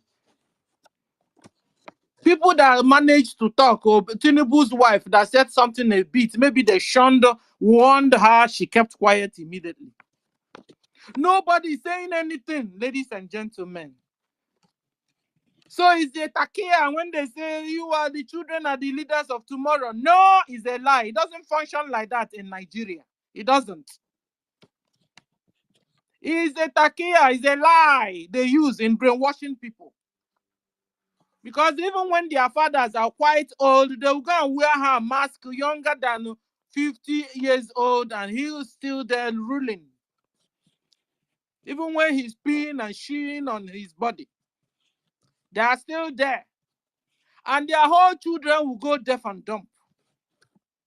Sometimes their children will now wear the mask and come out. And that was why a dead man, Buhari, ruled Nigeria for 6 years and nothing happened. Nobody said anything. If that chum, they will arrest you. So talking about leaders of tomorrow, they made sure that there's nothing like any child coming tomorrow to lead. In fact, since I was born, it has been the same 4 people or 5 men leading till now. So they make sure they deal with the leaders of tomorrow so that there won't be any leader of tomorrow anywhere. Doesn't exist. They're killing them steadily, allowing their schools to collapse and kill many of them, and they don't care. They are dying of hunger. They don't care. This is why we are saying that this Nigeria has become a fragile country. Nigeria has become a failed country. Nigeria has become a failing country. In fact, Nigeria has become a frozen country. As such, must be dissolved this year, so that people in that Niger area will have life, the remaining ones. And maybe the children left over will now become the ruler of this tomorrow they've been brainwashing us with. So Nigeria must be dissolved so that the indigenous people can see life, can live. Because they are being killed now and then. Every day, they are being massacred.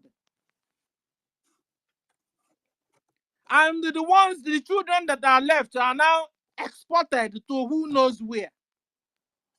Because after all, they've killed their mother, killed their father, killed their aunties and uncles. Last time we saw the Boko Haram carrying them in their motorcycle going where? Who knows, ladies and gentlemen. Abomination is going on in Nigeria and nobody is talking about it. Except Biafrans. And they're even telling you that there's insecurity. They're creating the insecurity. They're the terrorists. Crying. For what? Who knows why? But they are the people killing the people. Killing their citizens. Kidnapping their citizens. Raping their citizens. Massacring and chopping off their head because the citizens say they don't want to be Islamized. And the world are keeping silent. So I want to appreciate you, Frank, who spoke last, for what you said, because you really touched my heart. So at the end of the day, like the Abaribe is embezzling money. He even has the guts to say it. Abaribe and his co-senators embezzled money, ladies and gentlemen. You think they gave them the money to do what? Like our brother said, where is the road they constructed? Where is the pipe-borne water they created? The equipped hospitals they built? The factories they built with the money? Where it's nowhere to be found, ladies and gentlemen. So at the end of the day, Abaribe have the cost in a TV. A national TV was telling the world that he embezzled 226 million. That in fact, that all fingers are not even equal. He said it. That, for him, he's even seeing his own quite high than others. One day, Abaribe, you will vomit this money, direct or indirectly, because your cups are full, you and your colleagues. So I want to appreciate you, Frank. You said a lot of things there. Thank you. We'll go to Nonso. You have the mic, sir. Nonso, are you there? Can somebody still hear me? Was I talking to myself? You are coming out very loud and clear. I just want to contribute because of my little time. You see, I heard you and Frank, Maazi Frank. Good afternoon from here. Good afternoon, my host, Maazi Sonia Barawa, my Minister of Information. I greet you, sir. Maazi, the co-host. I greet each and every one of us. Maazi Ugo 247. I greet you, sir, from here. So, you see, I just want to make my contribution regarding what you are just saying concerning these terrorists that we have all over the world. Not just only in the zoo, they are all over in the world. Even in America, they are there. So when you see all these things happening today, you don't expect those people who are even empowering them, we already know that the zoo is a terrorist state. Those that are in charge of the zoo are terrorist states. That is why we Biafrans has already differentiate ourselves from the zoo already. So, and I believe that the world, they are really getting it, even if they are not coming out openly now to acknowledge that. But until the redeclaration of our great nation, then the whole world will know what we are talking about. You see, how do you expect anybody to talk about this same terrorist Fulani who said that he's going to see his father's mother, he will like her, he will marry her? Who said that he's going to see his own daughter, he like her, he will marry her? At this same person, you just make an example that somebody said that he met this same person in America. Listen, and I quote in notes, you see these people in that same America, these same people, this same category of people, these same terrorists that have the guts to open this book, to open his gutter, to open his gutter to say this kind of thing, to anybody or with his mouth. They are living in the United States of America, and guess what? These criminals, these terrorists, the American, the Europeans, these are the people. For example, if you are to seek for as a refuge or anywhere in the world, when you find yourself in the midst of these people will be the first person, the first people that are going to give what, undermining that they have nothing to contribute, undermining that they have nothing to contribute in the society. They just know they settle them. In fact, they settle them on time even before you know it. They give them an apartment, give them accommodation, they start paying them even when they know that they are useless. So how do you expect this kind of animals that sleep with animals? You see, the white people, these colonies, they know what they are doing. They have already established they established law to control this nomadic set of people in their own country. And in the zoo that they have created, they just want it to remain like that. And they handed over the zoo to this set of terrorists. But they created a law in their country that will coordinate and control this set of nomadic people, these nomadic terrorists in their own land. They pamper them, they pay them, they make sure that even before they make any attempt, they see to it. This, I'm telling you, this is what is going on. So you don't expect anybody, any part from anywhere from you. Even if I am telling you the kind of class, the kind of treatment these people, these same terrorists, I am telling you before God and man, these people get. It baffles me that a Biafran like me or you, who has something upstairs, once they know that you are a Biafran, just forget it. If this any office here you go, once you enter there and they know that you are a Biafran, especially when you've not gotten your residence, then you will understand what I'm telling you. Go to Italy today, you see a lot of Biafrans. They are all over there for years. They are waiting for you to commit one or two things. These are the strategies, these are the plans, and these are the reason why we must get, our nation must be declared. Biafra must be restored.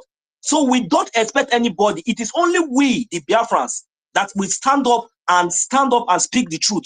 No any other place in that zoo or any other place in the world. These people, they accommodate them. They know them. All these things that we are saying, they know. But when it comes to the zoo, they don't want to. They are not showing interest. They don't care.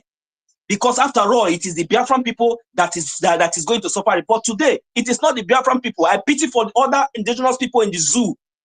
I pity for them because Biafra has gone. So my sister Stella, you see, it is so heartbreaking to see such videos, where you see buildings collapsing. These are the kind of people that you can see the American government today, that will come and tell you that they are coming to bring security, whatsoever aid.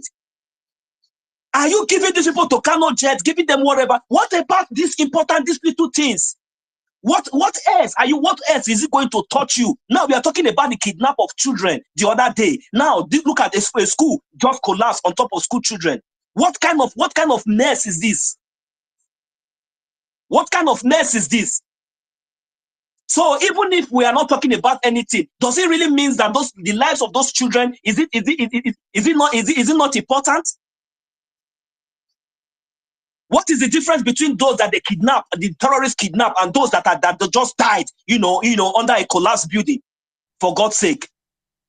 And yet tomorrow you see London running, the UK criminals because of their own interests, America criminals because of their own interests, France criminals because of their own interests. Coming to the zoo to do what? With your security? Do you work with security in your own country?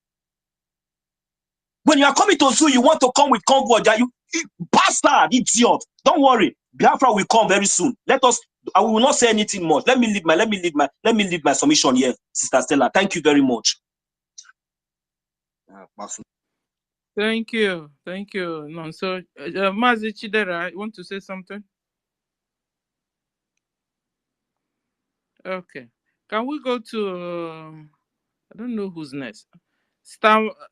Jaja, before they knock you out. So yeah, you have the mic. Sorry, people. Let me give to Jaja, because he's always having problems. Jaja, are you there now? Can you speak? Yeah, thank you. Okay, you have the mic. Thank you so much. Biafrans, lovers of freedom. Thank you so much, my Home Minister of Information, Sonia Barawa. I salute you from here. My sister Stella, I salute you for the great work you're doing, my sister. I salute you from here. Mazi, who is this? Mazi Chidera Anwa, I salute you from here. Mazi Frank, I salute you. Nonso, my brother, I salute you from here. Starman, I salute you from here, my brother. Chuku somebody. Chukuma, Emmanuel, I salute you from here. My own Minister Ugochukwu 247, I salute you. Emeka, my brother, I salute you from here. Christopher, I salute you. Queen, I salute you. Archbishop, I salute you. Eunice, I salute you. All the Biafrans here on the space, I salute each and every one of you. My brother, Mr. Snow, I salute you from here. Now, what we are saying, Biafrans,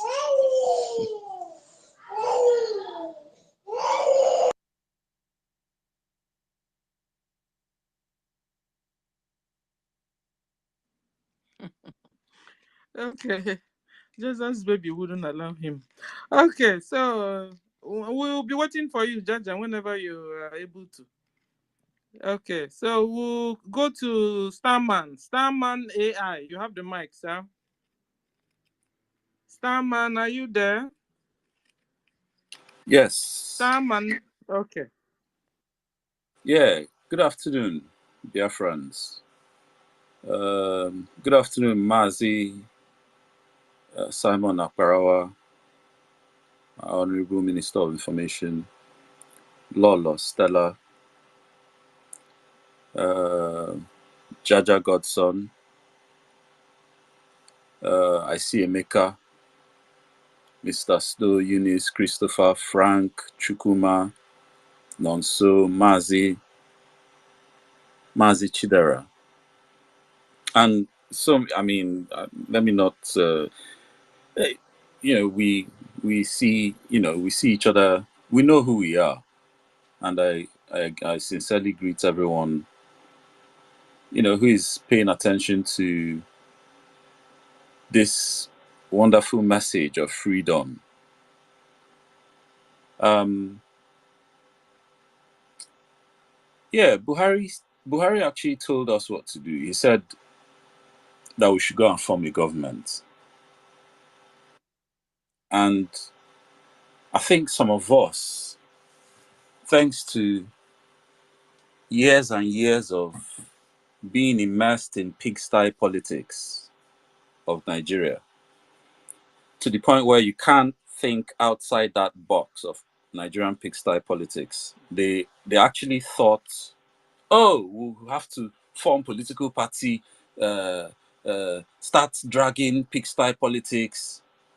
And I used to say to all of them, whoa, what was APGA?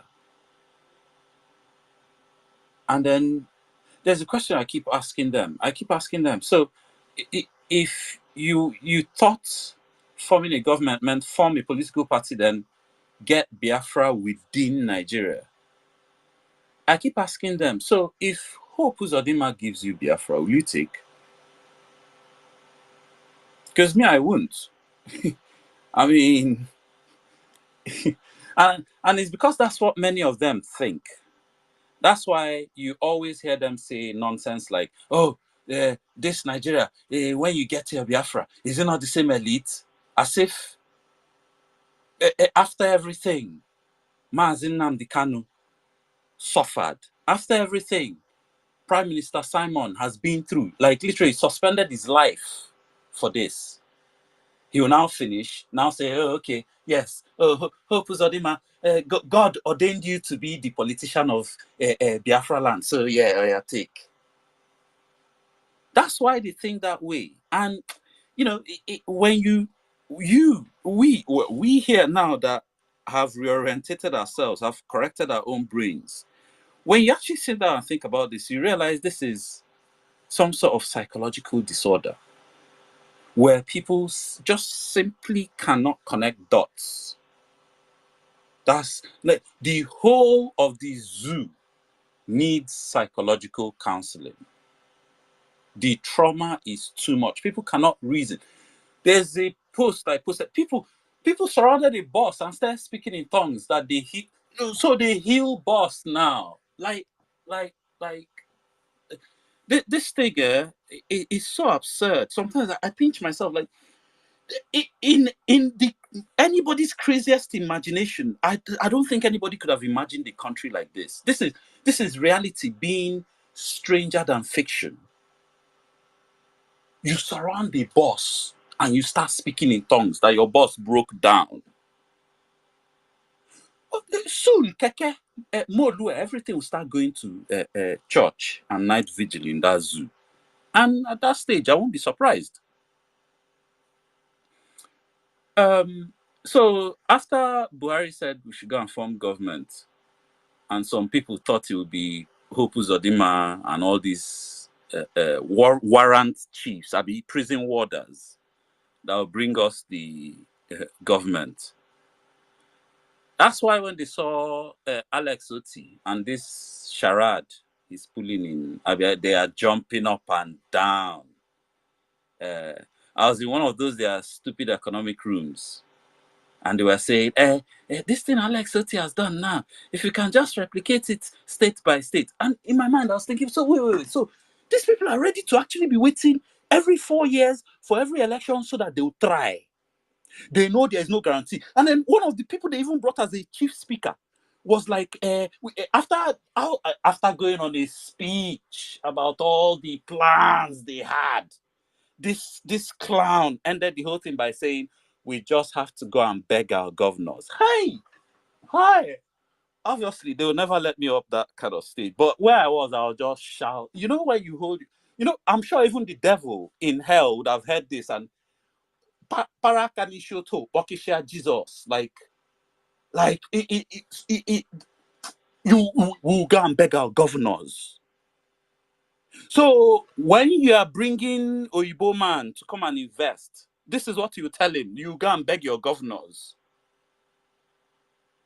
And this is why I was in an Israeli room with some Israelis the other time. And these economic idiots came.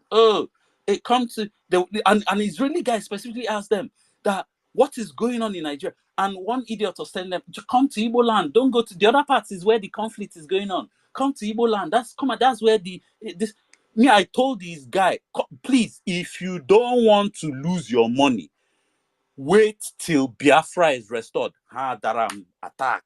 You see, these are enemies of progress. I told the guy, look, if you lose your money, don't say I didn't tell you. And I now ask those guys, you are asking for money. Have you chuked your own money inside? If you have $1 million now, will you carry it and go and chuk in whatever business you are soliciting for now in Nigeria? Knowing that the very night you convert that money to dollars, by the next morning, before you even go and see the land you are going to buy, on the way to even go and see that land, you change your mind. Okay, I'm not even doing this business again. Maybe armed robbers kidnappers almost caught you. You thought, nah, this thing is too risky. You change your mind. Okay, I'm going back to America. You go to the bank. Oh yeah, give me back my $1 million. They will never give you up to $1 million back, because overnight inflation don't collect at least however many $100 from it. So you now, is this what you're advising people to put their money inside? And these people, I have to start calling, they are all in the 419 fraud, and they are going to give us a bad name. And the irony is, these people, they are so shameless. In their own room, they'll be giving examples of people that are even scammed. Anyway, in the economy, zoological economy,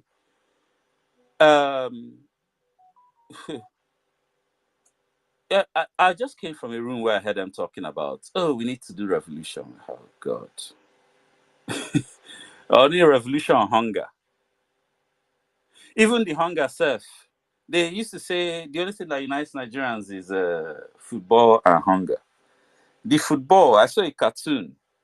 The cartoon of terrorists in the forest where they kidnapped Nigerians.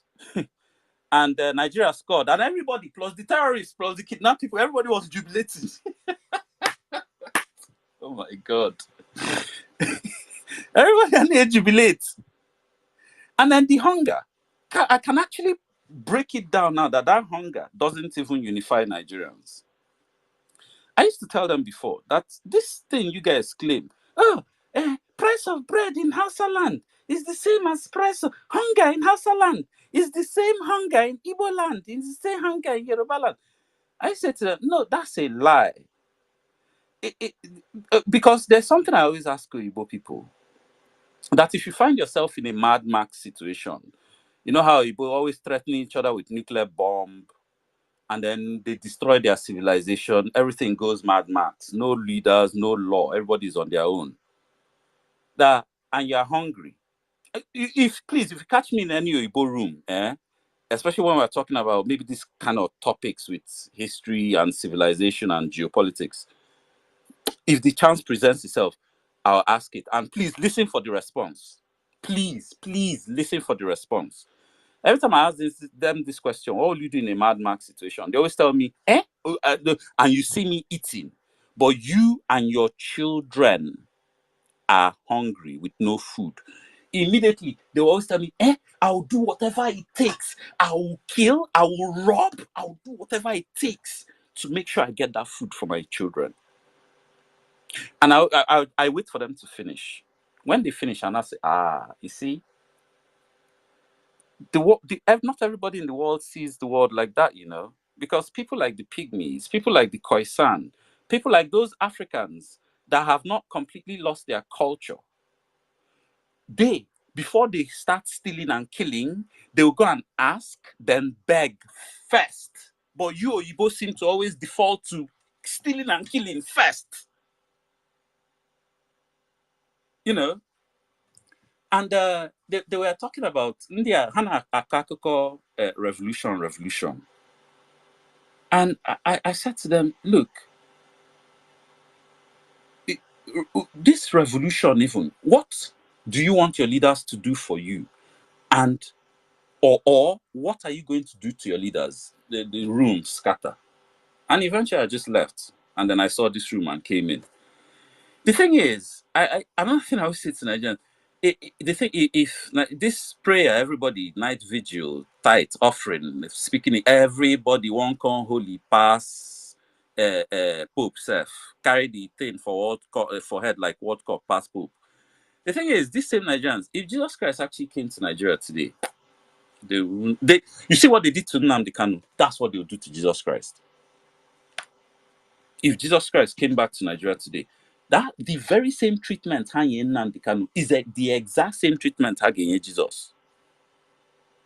And I say that to say, Nigerians, they keep talking about revolution. But there is the most fundamental revolution is happening in their eye, and many of them just don't want to see it.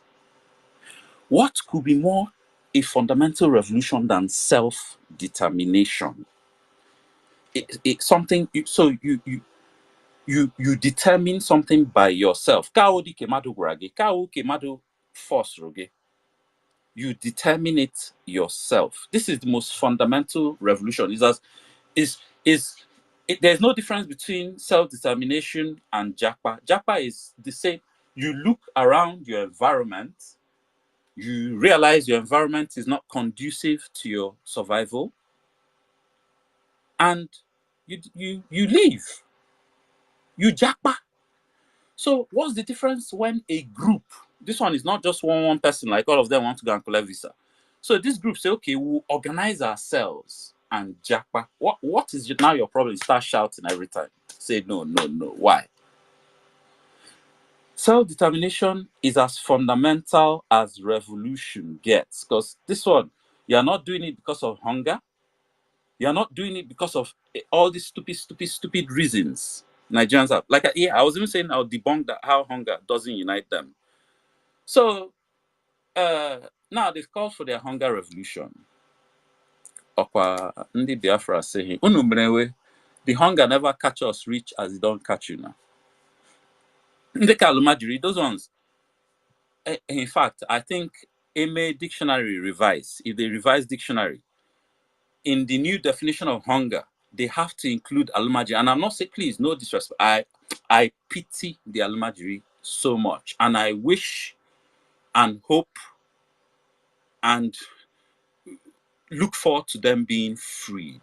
I mean, this is actually, the Almajiri are actually the poorest demographic of people on this planet. Considering the fact that before the Fulani turned up on their land, the Hausa were literally one of the richest people in this space called Nigeria. These people were sandwiched between two massive empires. Shanghai to their west, Shanghai Empire to their west, Kanem Borno to their east, and they were controlling all the trade between these two empires. Gold, salt, leather, they had one blue dye like that, cotton, even slaves. They were so rich. But look at them today. Look at what Fulani and Nigeria has done to them today. They are now the poorest demographic on the planet. So even the hunger doesn't unite them. The football self, what type of unity that is only when they score goal, you hug each other. But as soon as the goal, the game is over, you remove knife, start chucking each other. just like that cartoon portrayed. Just like that cartoon portrayed. Anyway, I'm happy to be alive in a time when okay, so Buhari said we should form government. Little did he know we're going to go and do it in self-determination style. We're going to determine what we did ourselves. We aren't going to follow nobody's bullshit script. Follow the system that has been rigged against us. No. And I'm proud to be alive at a time when, you know, an electoral process took place in Nigeria that nobody died. Even when Britain was running election in Nigeria, people died. So-called Britain, oh, we're the civilized, we came to civilize you. People, in fact, everything Nigeria, all the corruption, election corruption Nigeria knows, they learnt it from Britain. Go and watch the 1959 election, what happened. Ghost local government, ballot box snatching, they were going on then, no be new thing. This is when Britain was controlling Nigeria. And I keep telling people to ask the question, how does a society, the North, that had their own complete socio-political, economic, judicial system, because that's what Sharia is, they have the Sharia law, which is the judicial. They have all their zakat, takia. Zakat. What's this other one? Oh, this other tax they collect. There's zakat. Not dimi. Oh, I can't remember the name. There's one other tax they collect. That's the economic aspect of Islam. Hey, what's this tax again? Anyway, it will pop in my head. They have the law, they have the economy, they have the political, which is all these. The political aspect of Islam is the Sunnah. The Sunnah is the ideal Islamic society where it is run by Islam and the tenets of Islam. Then they have the social, which is their brotherhood, non-Muslim, infidel, you must never trust him. That's the instruction for them to behave amongst themselves. Oh man, I haven't carried myself. I think I lost, but yeah. So in that, how does a society? And remember, these people told Britain, please, we'll work with, when Britain came to colonize them, we'll work with you, but please don't tamper with our education, religion, and our political system. And Britain agreed. So I keep asking the question, so how do these guys suddenly go from Sharia to popping out with a political party, NPC, that they are now doing democracy? Really? Really? No. This is Britain's proxy political party, or that was Britain's proxy political party in Nigeria.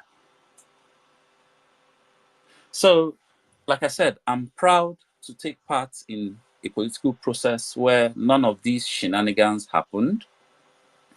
I'm proud to be part of a government that's finally given me an ID that I can be proud of. Not one when I reach an, well, at least luckily for in my own case, I don't even need to present that zoo passport. But I know what it's like. I've seen my friends go through that nonsense.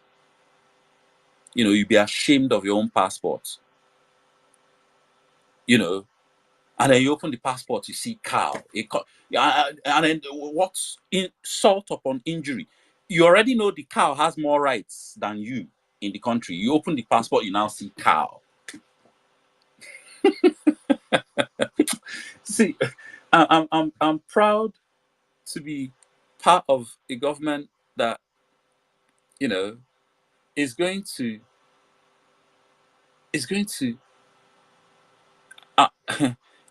this Biafra coin we're releasing. I've talked about it before. I know for the sake of time, maybe if I get to speak again, I'll even talk about it.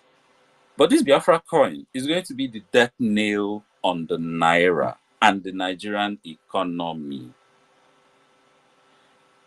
Anyway, that one, maybe I'll speak about that one again another time. And then finally, the telecoms. This one now that we're speaking about, the fact that for the first time, we'll now start controlling our own information. Propaganda, go to hell. No more propaganda. If any nonsense you see on Twitter, if it does not correlate with our own media, any nonsense you see on Channels TV, it does not correlate with our own media, then the whole thing is clear for all to see. So yes, this is a great time to be alive if you're Biafran, and yes, I look forward to the future. And yeah, with that, I'll say thank you, Umunne, and yes, I'll take a break for now. Thank you, Starman Alpha. I appreciate you. You said a lot of things. That soon, even their cows will be given passports too. You know, because they have more value for cows than humans. So soon, like they started issuing passports, you know, they will issue to their cows also. You know, because it's there where you hear that monkey swallowed money instead of monkey eating banana. Their own Nigerian monkeys, what they eat is money. You know, I've never heard, I've never seen. Nigerian leaders believe in forming a government. So they believe that in forming a government, you will first of all, you know, form a political party. And then Hope Uzodinma will be one of the politicians. They have brainwashed our people, ladies and gentlemen. That people can't even reason anymore. You know, like our brother said, where they will, you know, they will take light and you see people go to the electric plant area and they'll begin to pray and kabash. You know? And then maybe their boss, they are in the bus and the bus broke down. What would they do? All of them will go and lay hands on the bus and begin to pray. Kabash there, so that the bus that needed a mechanical repair will now, you know, magically become okay. Who did this to them? Like they pray, let me also pray on them. That their freedom, that they will receive freedom today and regain their senses back in Jesus' name. Amen. And furthermore, brother, you talked about Japa, you know. He said it's better for us to Japa in group. As in Biafra exit. Exiting Nigeria. It's better to Japa in group instead of you Japaing individually. Let's Japa in group. You know? Because So wise up. sorry, because even this individual Japa, you Japa to Canada, Japa to Germany, 4 or 5 more years, they'll start chasing all of us back. Me, I don't want to come back Yes, to the sir. kingdom. You see how they're all complaining about immigration now. Just find all those handles on Twitter, Radio Genoa. There's a few other British people. There's even one I follow, Azilia something. Just look at what they are talking about. Go back to your country. Oyibo is not like us. When it's time, they will chase all of us back. Me, I don't want to go back to Alumajiri Kingdom. And when I'm going back, I'll start, before I even go back, I'll start looking for where I'll buy gun. No, I beg. No. If I'm going back and I have to buy gun, it will be to defend my land, but not to go and survive in zoo where there's no hope, there's no organization. Sorry. Thank you. Staman, the thing is, instead of you going there after you have finished buying, only to go there, they have occupied your land. Now you begin to carry ammunition to fight. You wouldn't have good bases to fight or good grants to fight because they've occupied everywhere. Why don't you join hands now? Biafra government is on. Join hands and let's restore Biafra this year. That will serve you better. Serves you better than later. You know? So instead of you jabbing individually, ladies and gentlemen, why can't we jabba in group as in Biafra exiting Nigeria this year? Biafra being restored this year is of no use. You jabbaing individually. And then you go and jabba through high seas or deserts. And you die like fly there and nobody will even know where. They won't even pick up your bones. You know? And like we just said, you come back, you finally decide to go back, only to begin to fight all over. Into slavery in Libya or into one of the to pay for your crossing Mediterranean. Those things will scar you in your life. So let's all join hands and restore Biafra this year. Support financially. Thank you. Chidera, you wanted to say something? Yeah, I was actually laughing when my brother was, making his submission, because he pointed a lot of things out. In the sense that you see some of the people that usually travel out, that usually jackpot out of the zoo, of the economic hardship and the way the zoo was structured. They don't normally travel with the zoo passport. They have to cross to either Benin or Ghana or just any of the nearest African country in order to obtain their passport, because that zoo passport is as useless as tissue paper. Someone like me, when I was coming to this place I'm residing now, I crossed through the road because it was then very hard. So when we came to a certain place through the immigration, they were separating us from the other countries. Nigeria have a special place to stay. Those that we that used to call ourselves Nigeria at that time, they used to keep us in a special place, and our own thorough checking will be more severe than others.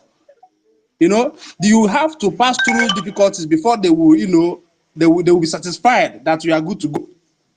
You understand? So Nigeria has always been designed to fail, and that is why everything they lay their hand is always upside down.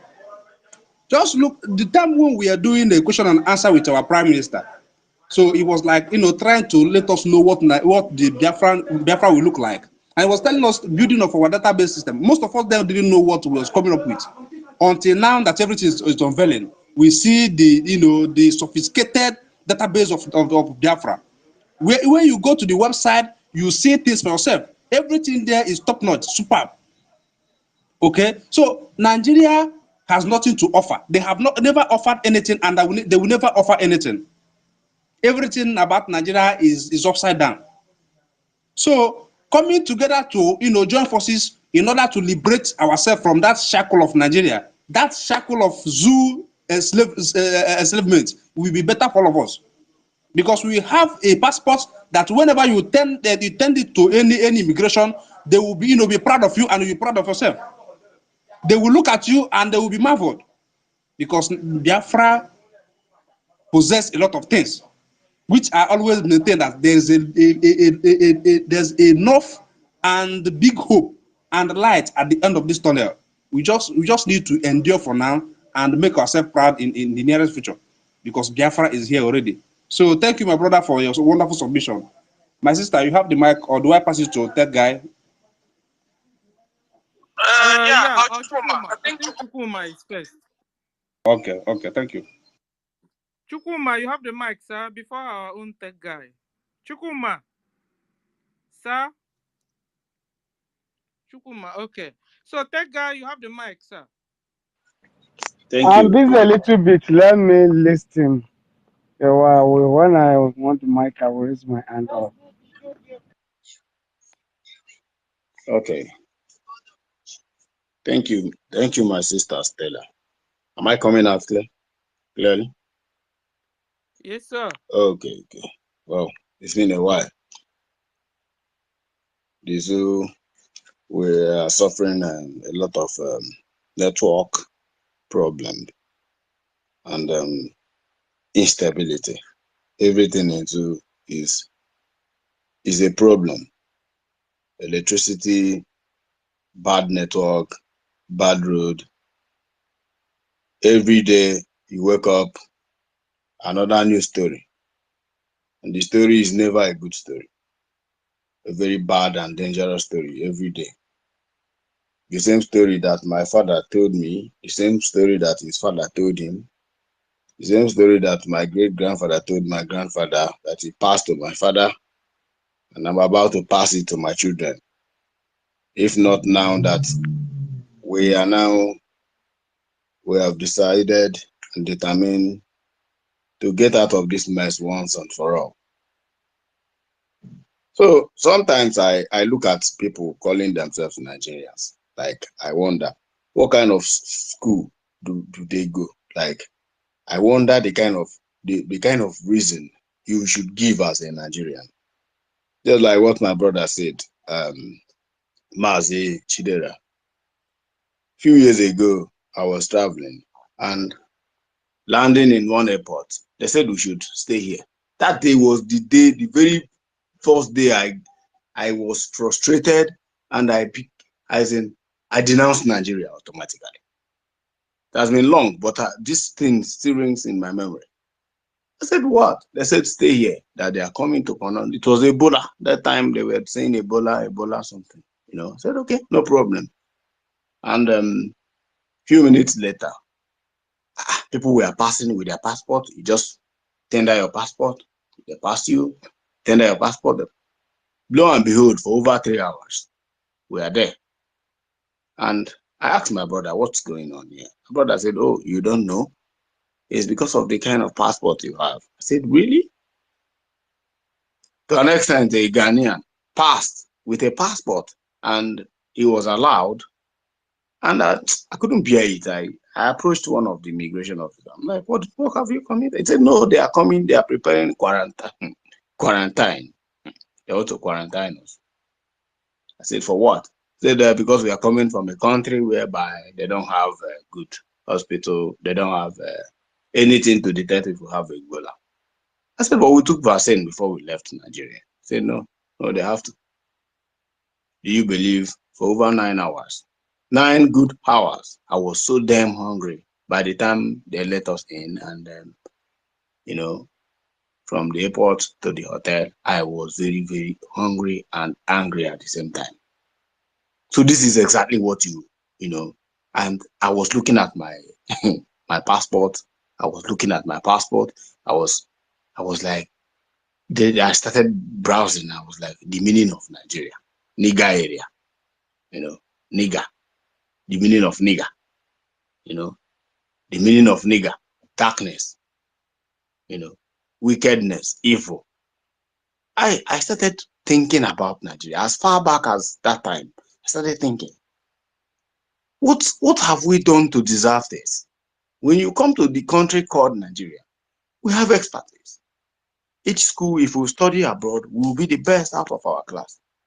Anything we do, we will come out with flying colors, more than other nationalities. And This thing is not, it's like the name Nigeria have stained everybody to an extent that you can never get out of it, no matter the level of your education. You will get a job, you are qualified for the job, but you can never get a job for the fact that you are in Nigeria. They'll start, asking questions and doing some investigations about you, whether you're a fraudster, whether you're this, you're that. So, my brothers and sisters, the name Nigeria have killed a lot of people more than you can imagine. Do you know that on a daily basis, people die in this country? Media have turned a blind eye. The one we capture will post it. The one we capture will post it. What about the one we didn't capture? People are dying. Fulani is busy. As I'm talking to you now, they are busy with AK-47, slaughtering people. Slaughter, like on a daily basis. Every day it happens. It happens today. It happens tomorrow. Every day it will never stop. And yet, some people don't want to realize that they are in a hurry. And we should also be in a hurry to exit this country. I just want to talk to my people, more especially those who are doing business here in Nigeria. It's not too late. You can repent and join this movement when it is needed.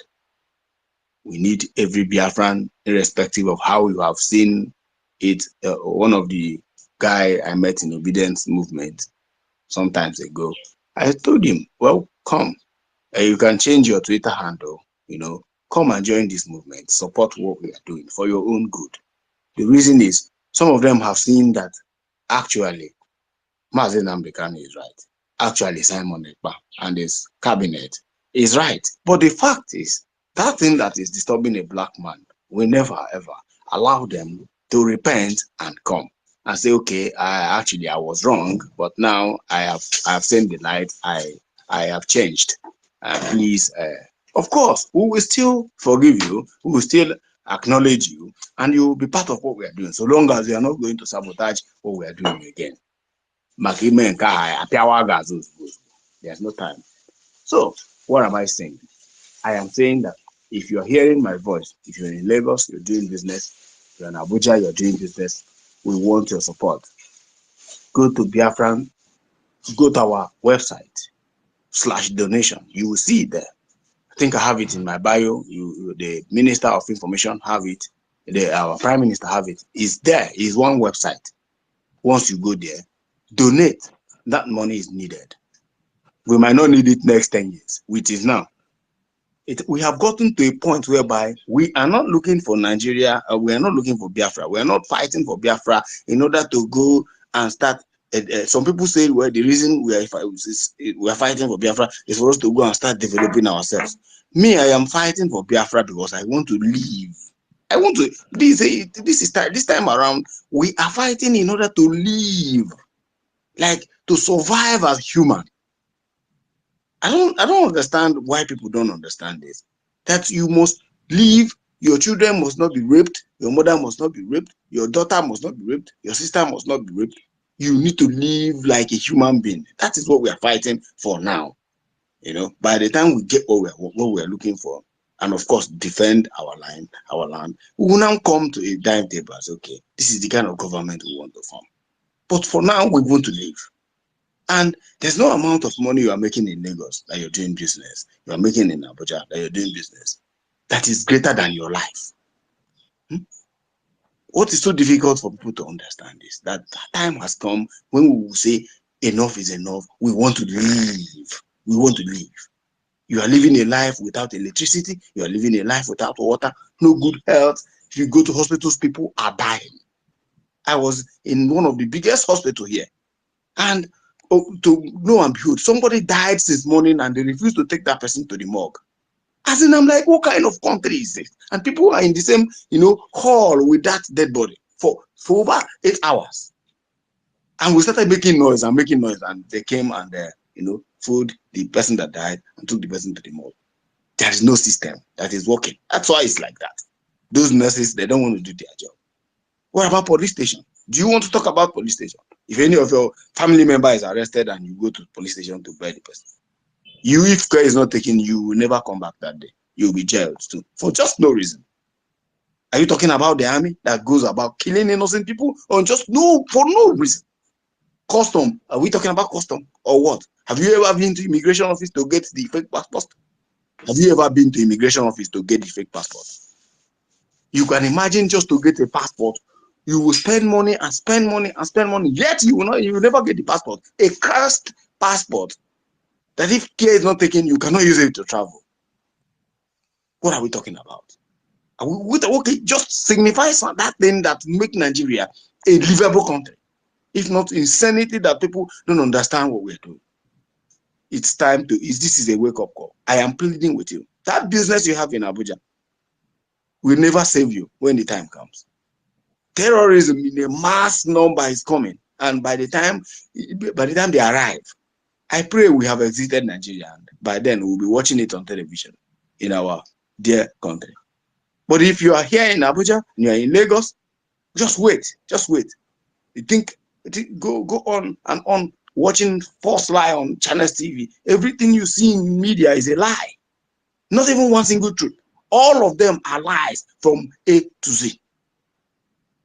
This government is the real thing. Support this. Support what we are doing. And pray for now, Mazin African, that at the end of everything, victory will be ours. I have taken some time to speak. I am just pleading that you should support what we're doing, support this financially, support Biafran government in exile. I have to yield my mic now. Thank you, my sister Stella, and Information Minister. Thank you. Thank you, sir. Thank you. You just made a lot of good points. You know, he said that Nigeria is a dark area and will always find you if you don't denounce it. Denounce Nigeria. How do you denounce Nigeria?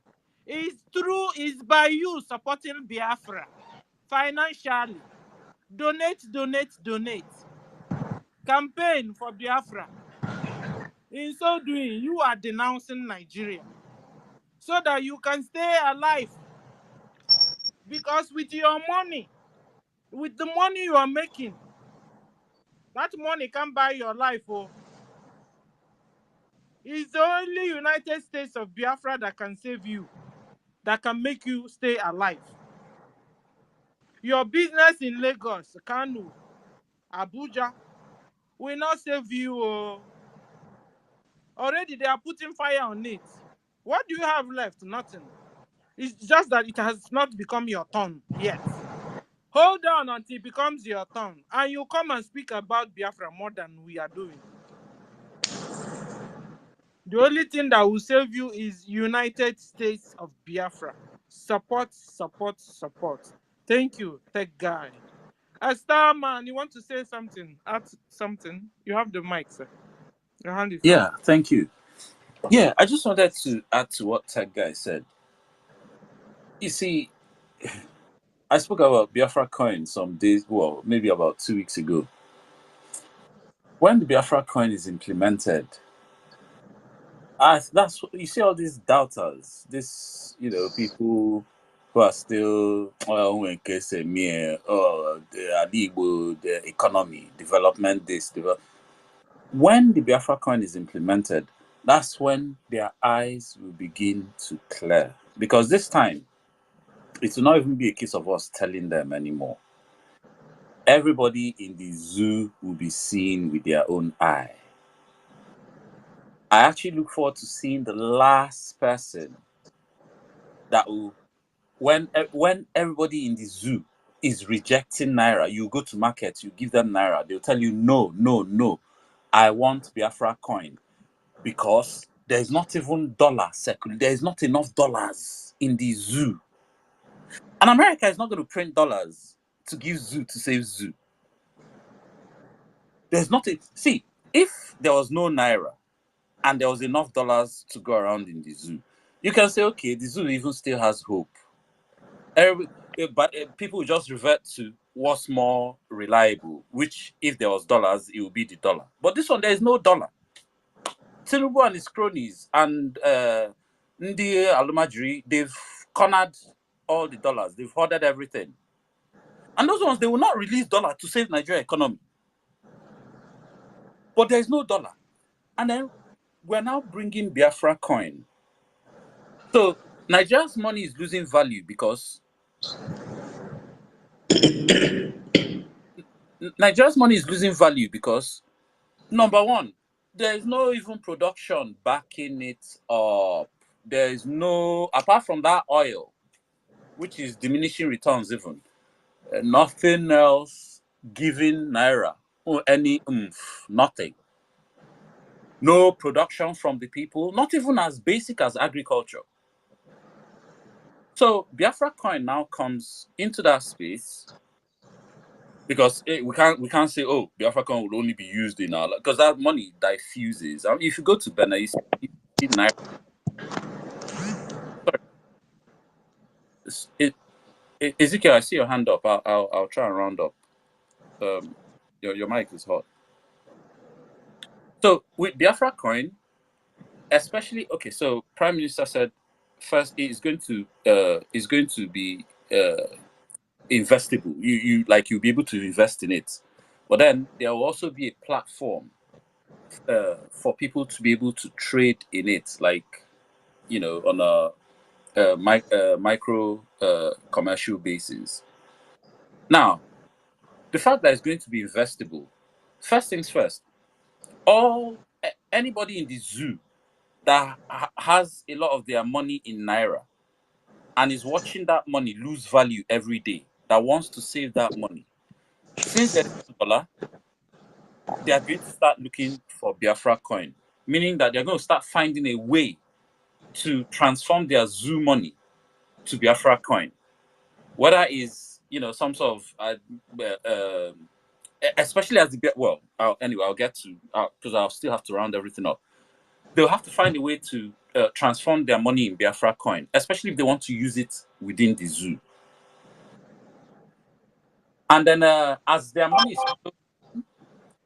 even though we're not actually producing anything yet, but that money is flowing in. So that's investment, which is adding value to the Biafra. It's already giving value to it. Remember, Nigerian money is losing value, and there's nothing propping it up. No production, no investment, nothing. Ours is going the other way, gaining value because there's investments going into it.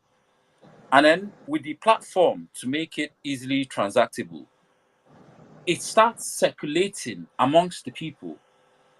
The more people are investing in it, the more everybody trapped in that space recognizes, they see for themselves that there's value in it, there's money going in it, and the more it spreads the adoption of it to the point where people will eventually stop accepting the Naira and only asking for the Biafra coin, especially as there's no dollar. Just watch. I'm giving it 2-3 months after the coin is released. Just watch for yourself. Just watch what will happen. This one, it will even be in fact, this one, you talk about money speaking for itself. Anyway, let me land. Thank you. I just wanted to add that. Yeah. Thank you, Starman. You see the benefit of the the unveiling of Biafran coin. Let me remind you anyway. Biafran coin has been launched already. The only thing remaining now is for the app to be released. That's the only thing, and you see the efficacy of it. Why Nigeria zoo currency is falling, then we are rising with Biafran coin, which the world will be very proud of. Just let it hit the market first, then you see the benefit of it. And Biafrans has to invest in it. Instead of you keeping your worthless Naira in Nigeria bank, you have to convert your money to the coin, depending on the pegging of it. But I think it was pegged like one coin equal to $1. That is just it. Not like the useless zoo currency. Nigeria now, you can't even buy. What do I give example of it?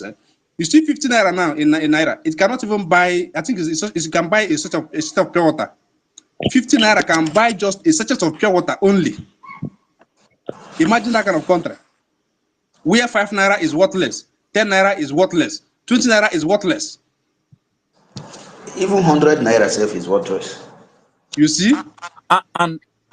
And once what I've described happens, Biafra will effectively be in control of whatever it remains of Nigeria's economy. Definitely, definitely, because that's where we are heading to. We will not want to strangulate Nigeria in every aspect of their life, so that they will never rise again to fight us back. That's why our prime minister said we are going to, cut their legs, their hands, every other part of their body. Then when we go to the head, nobody will rise to speak again. That's where we are heading to. And remember, on this Biafra Security Administration database, we have a challenge. We need to hit more than 15,000 Biafrans, to apply for the ID card. So we have a challenge. If you are a Biafran and you are in diaspora, you have you are at liberty now to apply for your own Biafra ID card. That will be authenticated. Anywhere you present it, people will be proud of you because you have passed the verification process, which is world recognized. So there's a lot of hope in Biafra, but we must continue. Thank you, my brother. We must continue. And when I say at that stage, you will now be in control of whatever is remaining of Nigeria's economy. Remember, we're the ones issuing Biafracoin. Central bank will be irrelevant at that stage. The only thing they can do is release press statement at that stage. All right, thank you so much. I really appreciate your speech. You said it the way it is. So who is next online? Amazi Chukuma, are you ready now? Okay, Amazi is not ready. Then I pass the mic to Ezekiel. Ezekiel, you have the mic now. You're welcome, sir. Welcome, everybody. Thank you very much, my brother. Thank you, fellow Biafrans. Hell to Biafrans. I'm so happy to be a part of the meeting. I'm so happy to be one of people that speak today. I'm so happy. Whenever I hear about Biafra, whenever I hear about Biafra government in exile, I'm the one of the people that talk about it every day to people that are ignorant of it, because people are still thinking that we are playing, and people are still thinking that Biafra is not going to come. 20 years ago, you are still talking about Biafra. You understand? So I'm so happy. My question is that this database of registration, this registration of database, how can I apply for it? And many of my families, they are ready to do that, but the problem is that I never see any registration link that I've attached in it. Please, thank you very much. My dear, you are welcome. I must remind you, the link has been released. I think it's over close to a week now. The link has been released. So all you need to do, maybe I will try to post the link on our Jumbo Trump here. Then you pick it up from there. Or you can write me a DM. I will send you the link. So we need to make this. We need to take this evangelism to every nook and cranny of Biafra land, and also let our brothers in diaspora know. It's basically for those of us, our brothers in diaspora, for the application of ID card. Understand? So, and even Biafrans in homeland can also apply, but they will not be giving, they will not be issuing any ID card for now. So I think it has two options there. So that's just it. You're welcome. Like here, I'm here in Togo. I'm living in Togo, so like here now, so many people here doesn't know about this thing, about this database. Like the other day before yesterday, we are in market and was trying to explain about this database registration. People are still thinking about what are you saying, or what they don't understand about what is database. I think we are still playing on that. So I'm trying to, if I can get the link, so that I can also evangelize the link to many of them at the marketplace. Then see what you're gonna do here. It will take me time to go to my previous post to get it. So you just write me a DM after this spacing, then I will send it to you. Okay. Then if you have any further question to for it, then you can still ask me then. Thank you. Okay, thank you. Thank you very much. My dear brother, my comrade, my senior, Sir Jaja Gosson, are you ready?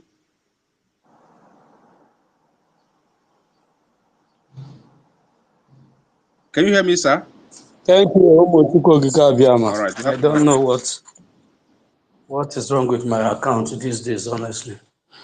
Thank you so much. I salute each and every one of you, children of Chuko Gikabiam.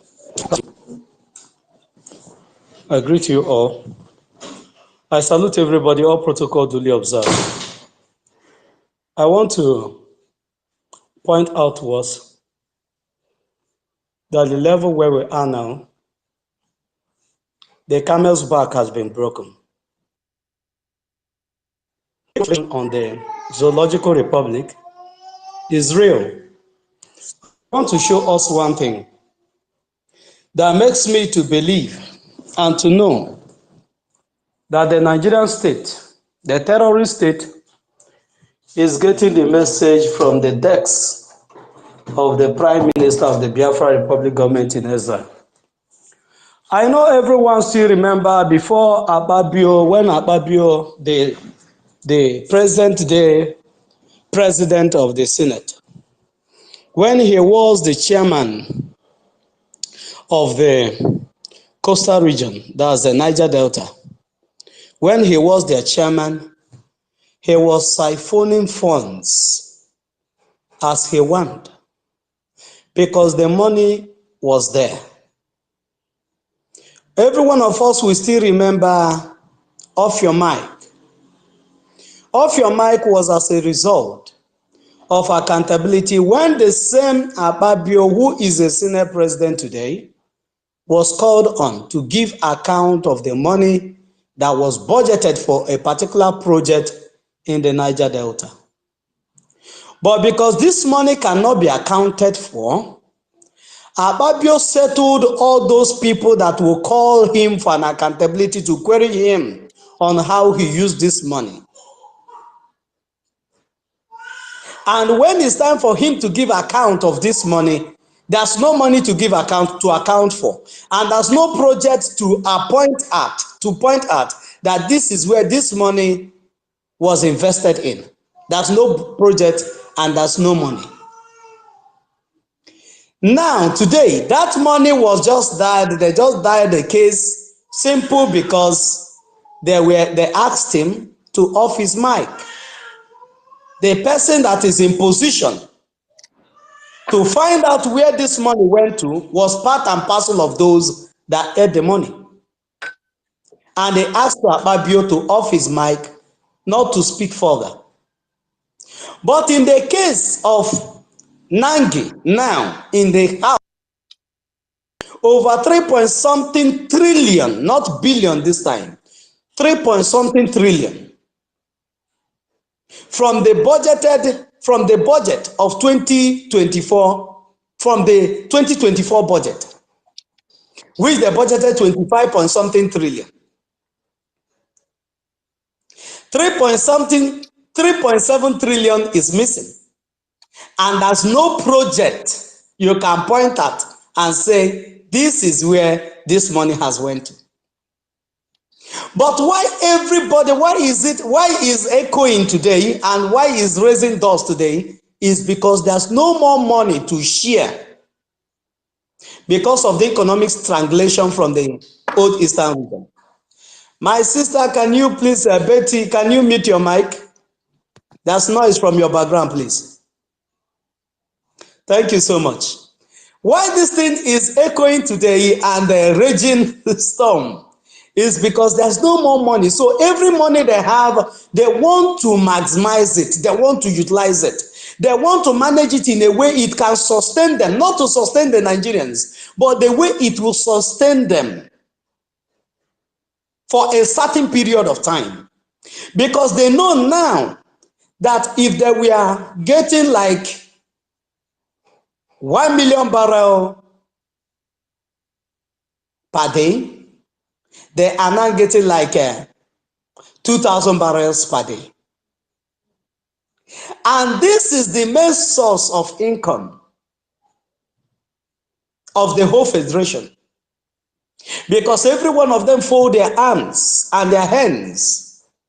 The only work they do is to fly to Dubai, fly to UK, fly to Canada, fly to United States, fly to Paris, fly to all these developed countries, fly to India for checkup, fly to London for checkup, fly to all these places if they are feeling headed. With whose money? With the money that is meant to use to rebuild the country for your own betterment. That today your children wouldn't have been a victim of those that the building where they are schooling collapsed on them. For these children not to be a victim of that circumstances that happened to them, that incident that happened to them yesterday. To avert it. That is why all this money are provided for. But they will allocate this money into their pockets and not into any project. And that's something this man also reviewed, that even the past, both the present government and the past government of Nigeria always have two budgets. One will be published, which is the one that they will tell you that this is the national project and a budget for the year. But there's another budget that nobody mentions. Only the senators knows about it. And this time they budgeted over 15 trillion, over 15 point something trillion. Outside the budget that was meant to serve the entire country, which is 25 trillion. They budgeted another 15 trillion. Making, if you sum the two, that is about 25 plus 15. That's about 40 trillion that was budgeted for. But 15 trillion, you will not know anything that it was used for. From this 15 trillion, they will share it among themselves, and everyone will get his own share. But it's like this Nenge, maybe the share they gave to him, like most of them are complaining, why is it that some senators are getting more shares than us? That some are receiving 100 million plus, some are receiving 500 million, and there are other people that their own is even tripled.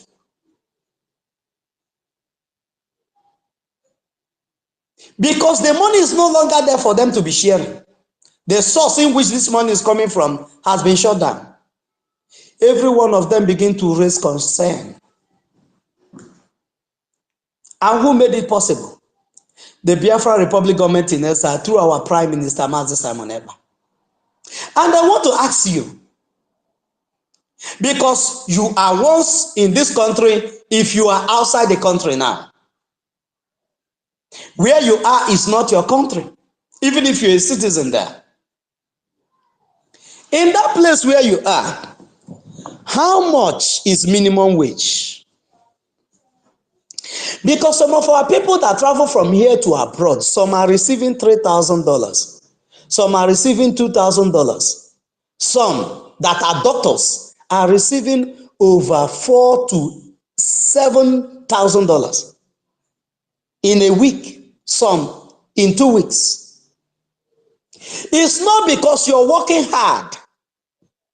It's not because you know the way about to make money, but because the system of that government where you are made it so that they put up a law that says that you, even as you are a stranger in that country, that you will be comfortable so long as you are genuine and obeying the laws of the land. That what the ordinary citizens, the citizens are benefiting, that you that is a stranger coming all the way from Biafra land will also be benefiting it. But when you come to this contraction and that place where you're receiving all this money, their senators doesn't receive 1% of the money that your senators put at the back of their pocket for weekend. Like Senator Babio will say, prayers have been sent into your mailbox. Money have been sent into your mailbox. I beg your pardon, I withdraw that word. A prayer have been sent into your mailbox. He told the governors, didn't you receive the 30 billion that was sent to you by the presidency? And the governors got offended. And he withdrew it also. So all these things are asking me and you a question, and those that are well-meaning Nigerians a serious question. But those ones, I don't have their time because they themselves can never reason in their entire life. You live in a country where their senators are not receiving 1/3 of what your senators goes home every week with. Not their salary, not their weekly allowance, not their monthly allowance, not their annual allowance, not their consequence project money, not any of those, just a weekly allowance money. Can pay you throughout your entire life. If you multiply 30,000 naira minimum wage, multiply it by 80 years you have to live, or 120 years if God permits. If nothing kill you before that time. If diseases that is hovering all over the place did not kill you. If accident did not. If Boko Haram and the terrorists, if you didn't fall a victim of them. Or those ones that are wearing military and police uniform. If you're not a victim of those ones and you survived, because anyone that gets to 80 years in this country has survived so many things. He has a lot of story to tell you. If you survive all these things, calculate 30,000 by 127 years or 130. Let me just say you live 130 years in Nigeria. Calculate 30,000 by 130 years and tell me how much it is. You see that your life savings, your life payment as a civil servant that is receiving 30,000. That's some person teaching in various schools that their salary is 30,000 naira every month. And that person has children, about 3 or 4 of them.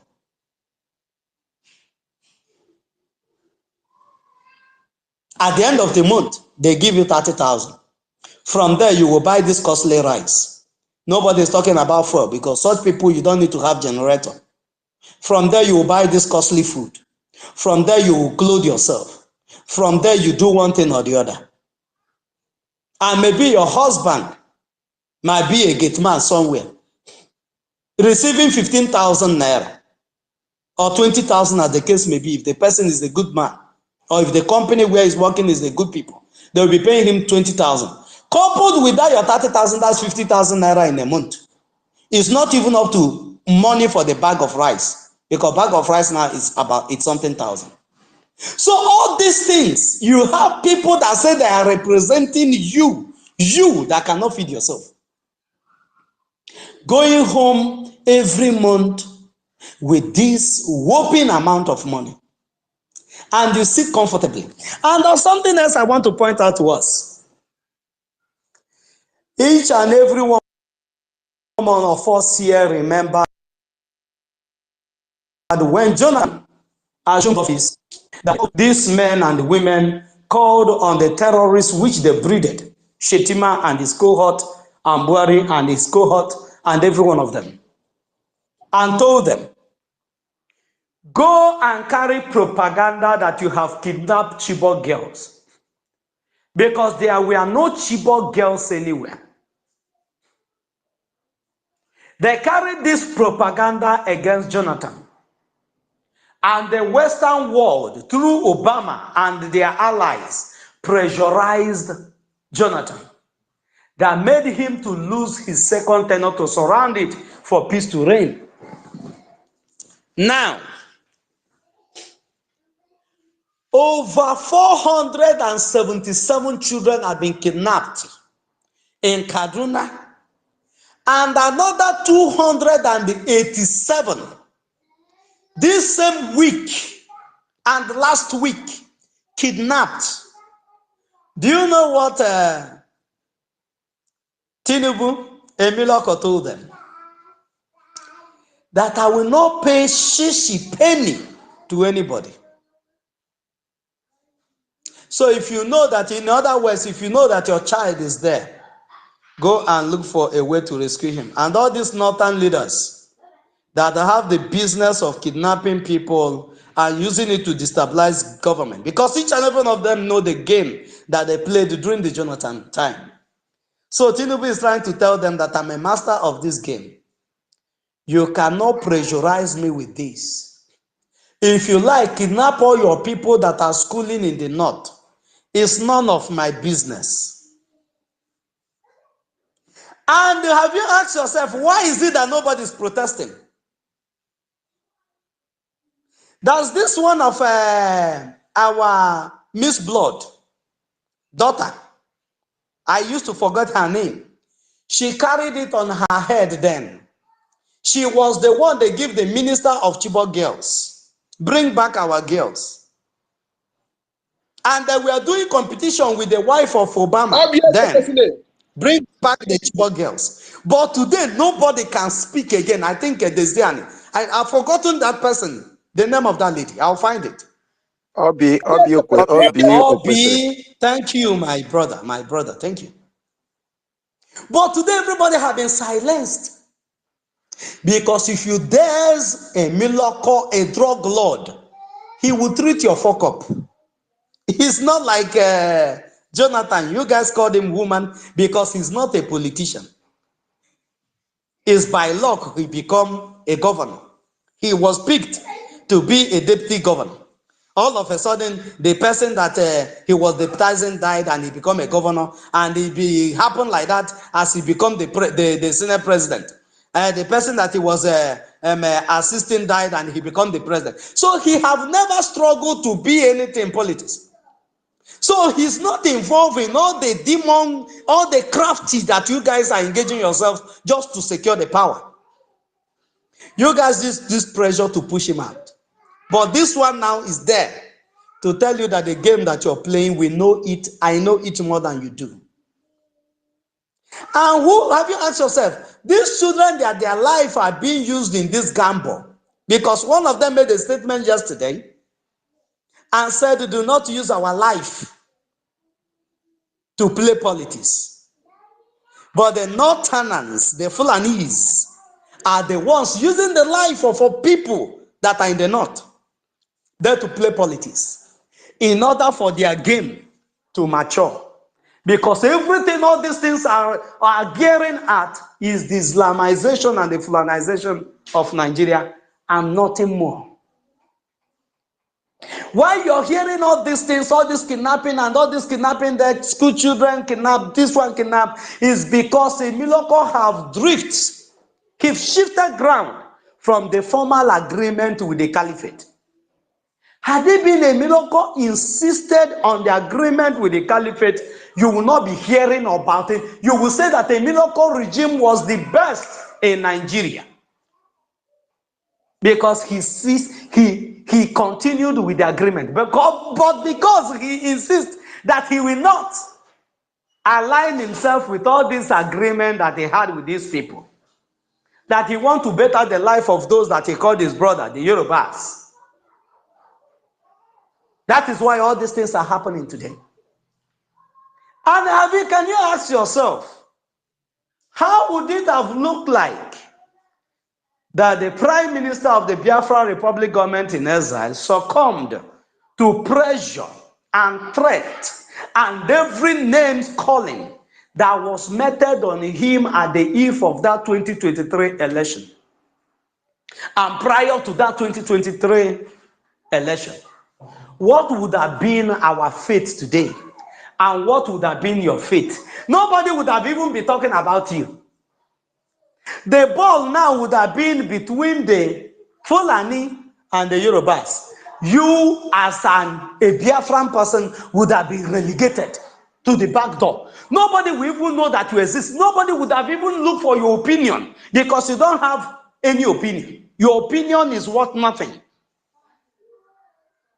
But why they are even discussing about you today is because you're saying to them, whatever you want to do with your country is none of our business. If you want to put your head inside a hole and raise your two legs up, it's none of our business. Where we are headed is Biafra. That is why they are still mentioning your name. That is why they are still talking about the old Eastern region. Minus that consistency again. This thing that we are propagating since over how many years now, we are done for as a people. And nobody would have come to raise this issue again in a way that it will make wave like as it is making today. Thank you so much, Biafrans. I salute each and every one of you. There are a lot of people raising their hands. I will stop here. I will still be around as long as the network permits me. Thank you so much. I salute from here. That guy, I know after I will chat to you. I'll chat to you. I've been calling on Win-Win, but I noticed he is not in town. Thank you so much, all of you, everyone. I salute Yeah, you, he's not in the zone now. He I traveled. salute you He's from not in here. the zone. Thank you. Said what? I said he's not in the zone now. He Yes, traveled. I know. It's all right. Take care. We'll talk after. Thank you, Jaja Godson. Mazi Chidera, can I say something? Yeah, we are good to go. Thank you. Okay, thank you. You can hear me because they have been attacking me. Anyway, Jaja, I appreciate what you just said, But I wanted to ask you, so Tinubu has become a saint? Has Tinubu become a saint? Should we trust him? Jaja?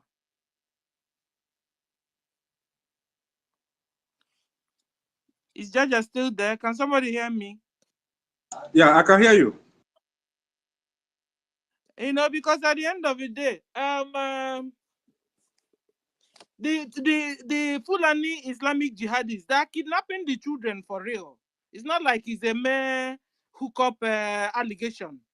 They are kidnapping for real the children, but their intention is to paint Tinubu as dark, as bad as possible, so that it can get to the level where you can now say, okay, remove Tinubu.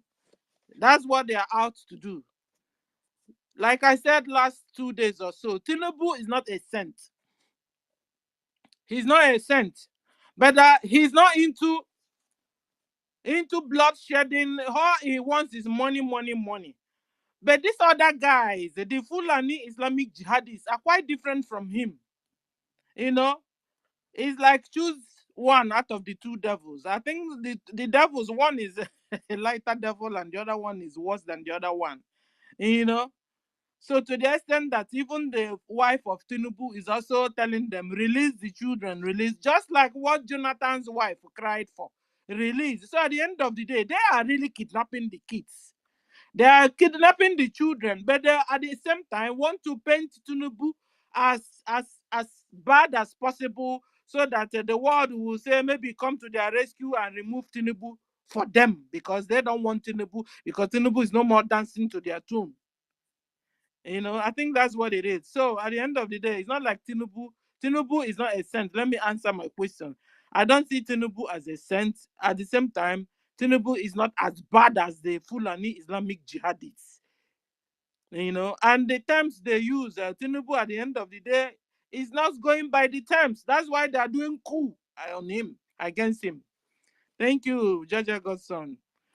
Okay, Mazi Chidera, who's next? Because I was attacked. I don't know who's next. Okay, I think Mazi, no, Sister Betty. If she's ready, then she's good to go. Sister Betty, are you there? So Sister Betty Ford, do you have the mic? Betty Ford, do you have the mic, ma? Hello, my people. Good afternoon, good morning, good evening, depending on your location. I thank you, Stella. I thank my Minister of Information, Mr. Sonny, and every Biafran here. I thank you so much. I didn't start from the beginning to listen to everything that was said before I joined, but I heard what the last person said. I also thank our Supreme Leader, Mazi Nnamdi Kanu, for opening our eyes, and I pray to God Almighty to release him the way he released Paul And Silas, miraculously, he should release him for us, because I know it's the Igbo elders and the governors holding him now. I also thank my Prime Minister, who stepped into the shoes of our leader. You know, my people, I heard Stellas asking if Tinubu is a saint. Tinubu is neither a saint nor a preferred devil. Tinubu spent so much money to put Buhari into office. So I believe, from what I see, that Tinubu is out to get his money back, and again to do the bidding of the Sokoto Caliphate, the Fulanese, because the Fulanese are not hiding their agenda.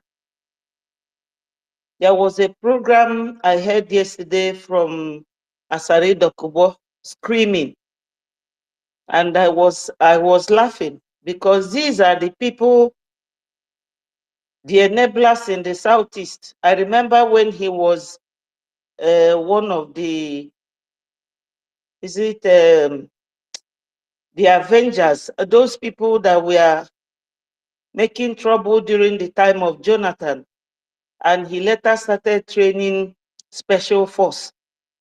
He started with our leader first of all, and later betrayed our leader. So these men, when they start talking from two sides of their mouth, I laugh at them. He was saying that the Usman Danfodio agenda is still carrying on. Tinubu recently was asking the governors to give them Ruga land, where they will be doing their the cattle rearing thing, which has been what Buhari instigated all along. We should not put our eyes away from the ball. Our aim should always remain on how to do the bidding of our Prime Minister. Everything he is directing us, we should remain with him and do those things. The one you cannot do, ask somebody, because we are not going back. These people, they are not relenting. The governors, they thought that if the whole country becomes Muslim, you know, time is coming when they will be beating women on the street. Oh, go and cover your head. That time is coming. If not for the Biafra Liberation Army that our Prime Minister unveiled during the Helsinki last year, you know. So my people, the nitty-gritty of the whole thing is that they are doing all these things to instill fear in us, for us to surrender, or they will be saying, let's hold Mazi Nnamdi Kanu and see if they will give up. We are not giving up.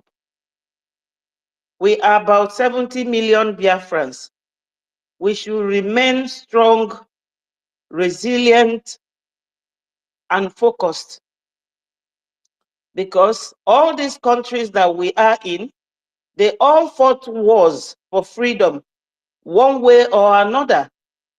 You know, it is men and women like us that joined in fighting that war. I live in the UK, and there's history I read one time. I saw pictures of Queen Elizabeth as a very young lady, wearing military uniform, serving during the time they were at war. So we don't have to give up. We are not at war, but we are at war. Underground war is not an official one, not a conventional war, but we are really at war. Because recently, if a man like Chike Doziem would come and confess that they approached us, the governors, not the military this time, which means that he communicates with both the military and the governors. And people at home will misunderstand it and say that it is our prime minister causing insecurity in the southeast. God is exposing them one after the other, and we must take it one at a time as it comes. Anything that is happening in this way is always difficult, but we have a focus. Our prime minister, despite all the name callings, despite all the way they vilify him, he remains strong. And if we consider his age, we will know that he is just representing Jesus Christ to us. Because Jesus, when he was 12, was teaching men of 600, 700, and 8 years in the temple. So we should be steady with our prime minister. I know it is hard, but anything hard is done by humans. And unfortunately or fortunately, we have found ourselves in it. And we don't have to do anything, no looking back. If you are in a ring fighting and people are cheering you up, the moment you leave your opponent to look at those cheering you up, your opponent will give you an uppercut and you will lose out. So at this time, we have to remain focused, continue the voting, continue the registration, anything that we are asked to do, let us do it, even if it is 20 or 30 of us. But let's remain strong with our Prime Minister. Thank you, my people. God bless everyone, and all hail Biafra. Thank you. Oh, hey, Biafra. Thank you. Thank you, Sister Betty Ford. Betty Ford. You have said it all because these people, before now, they have done all manner of things in order to, how do I put it? In order to make us look like we are the bad eggs. You know, the zoo have always, they always done this in the previous time. They always try to give dog a very bad name in order to, kill the dog. You understand? So for that one Dozier coming out in the public to confess of what he has done in the past, that show you they have done a lot of damage. You understand? But our prime minister has come, he has changed the narrative of yesterday, and see where we are today. Okay, so we are looking at the achievement of the Biafra royal government in exile, what they have done, the mountain they have able to move, or we have able to move within this short period of time. We are looking at the Biafracoin, we are looking at Biafra Satellite TV and radio, the Biafra Security Administration Database, the self-referendum, and more of them.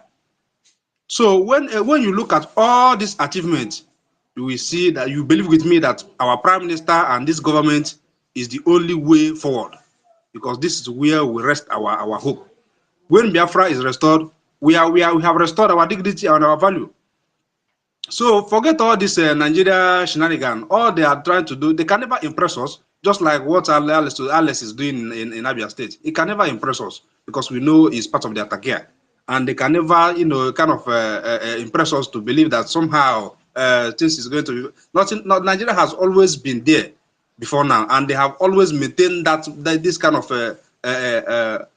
leadership, or how do I put it to classify these idiots. They have always maintained this kind of government that when you are not part of them, you can never know what is happening.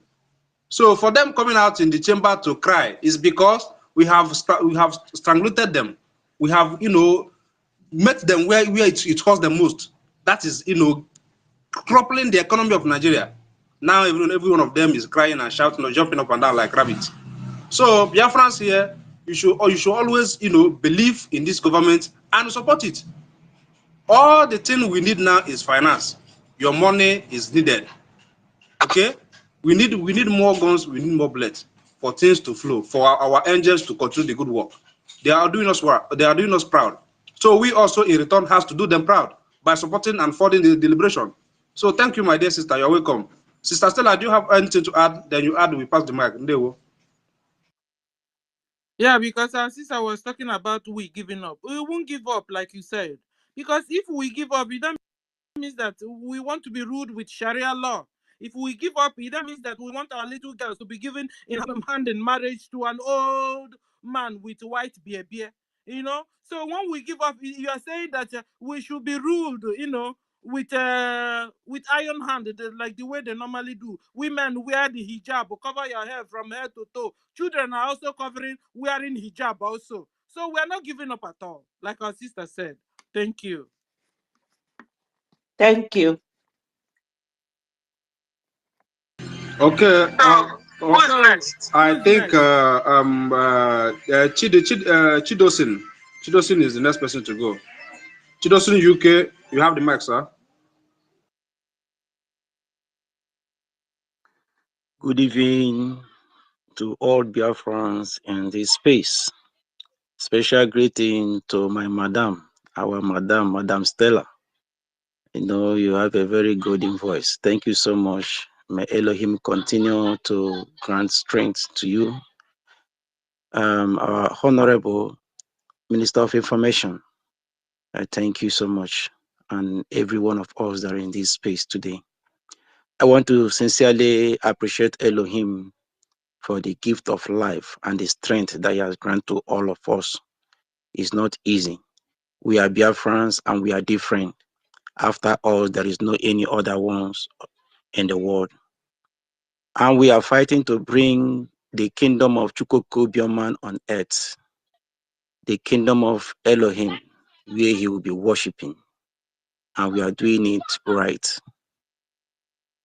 I myself, where I reside, I am not behaving. I am a Biafran. My character is Biafra because we are different people. I am not looking at what is happening in the zoo anymore. I am focusing now that I am already in Biafra land. The only different thing, I am praying to Elohim that our currency is to flow and our satellite, television and radio should come up immediately because we are eager to pilot our own, because our own is our own. Zoo has already finished. I am not seeing zoo. Zoo has rotten. There is nothing like zoo. If you are on ground, you will know that everybody on ground here has rejected zoo. I am telling you. Through this referendum, even those that have been laughing at us when we are doing zone unit and all that, they are the one even looking for us, asking, where are they going to vote? How are they going to vote? How are they going to do this? Everybody now have seen he or herself as a Biafran. They are playing game in the zoo. We are not playing game. We are reality. We are doing our own as Chuko Kobioma, doing his own thing. When Chuko Kobioma is walking in the eyes of humans, it looks foolish. But at the end, everything will take glory to his name. I just want to sincerely to appreciate every Biafran that is pushing on this referendum. Please continue pushing. Both those that don't want, both those that are with us, they are Biafrans, let them vote. And I am praying to Elohim that Biafran government should be different to other governments. Let us be an example to other worlds, that people will emanate us, people will be taking, learning things from us because we are different. We are doing our own here. And I pray to Elohim, Minister of Information, has been trying to get you. Please, if you possibly try to get to me. We have a lot on ground here because Biafra, we are shifting level. I am telling you that everybody here is Biafran. Everybody here is Biafran. So we are not looking at what is happening, the game they are playing in the House or in the Senate or in zoo government. We are not looking at them. We are not even seeing them. What we are focusing now is our self-referendum. Our self-referendum. And I pray that Almighty God will grant our leader Mazen Nandekalo freedom and all our brothers that are still in dungeons. As we are going home, we are going together. as we are celebrating, we are going to celebrate together. To say thank you on, especially Madam Stella. You are doing so much to Biafrans. You never rest. Each time I come up space, you are there. So you are the strength. You are the voice. So I say, may Elohim continue to give you the strength to pilot this. And every bad egg that will rise against us in this space, may Elohim expose them and throw them away. And he will continue to expose them, because the Bible said, by their fruit you shall know them. So anyone that will come up this space to speak evil concerning the Biafran government in exile, concerning every official of our government, Elohim will expose them. So we are Biafrans and will continue to be Biafrans. So I want to say thank you so much, Mazi, our honorable Minister of Information, Mas Sonia Parawa. Thank you so much. I say may Elohim continue to grant strength, and our Prime Minister, I say may Elohim continue to protect him. Our resistance fighters, our all our guidance, the guiding angels, may Elohim continue to protect them. In the name of Yahushua Amasha, we pray. So thank you so much. Thank you so much. I am here, still here in this space, to listening to other Biafrans. I say thank you so much. Thank you and good night. Thank you, Chido Singh. You see, this your thank you. Let's carry this whole thanks. All this your thanks and gratitude. Let's push it to, first of all, push it to God, and then let's now give it to the right guy. Because the right guy is our Prime Minister, Simon Ekpa. And Mary, you calls him Itari Kondo. So let's give this whole gratitude and thanks to our own Itari Kondo for what he has done and he's doing for Biafrans. So we want to appreciate God for using our Itari Kondo to do the whole job. Thank you, Children Sing.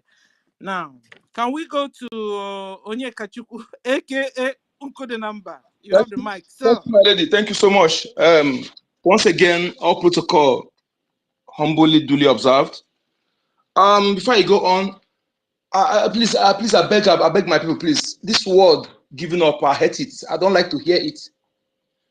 If I deem it a crime for any of us attending such iota, I don't like to hear it. It's not, I deem it a crime in this mission. For any of us entertain that word, give up, I beg you, please, I beg you. Thank you. You see, Mas Jaja, thank you so much for all of you who have spoken. Mas Jaja, you really said something that, you know, what is happening between Tinubu and all these northern Fulani criminals is like when two criminals, when they do something together, commit one crime together, later, then the other part another group again, the same group, want to commit the same thing, want to practice the same thing, something the other person already know. You know, they gang up to do that against Jonathan now. They gang up. Check him out. You know, I learned to read the body language well. I learned to read body language. I remember one statement came out to me that time. He said, we know where they are doing well, we know where they're taking them to, they're doing well. Shetima is a criminal, and his own criminal. You think that he's smart, but sometimes he's a mugu.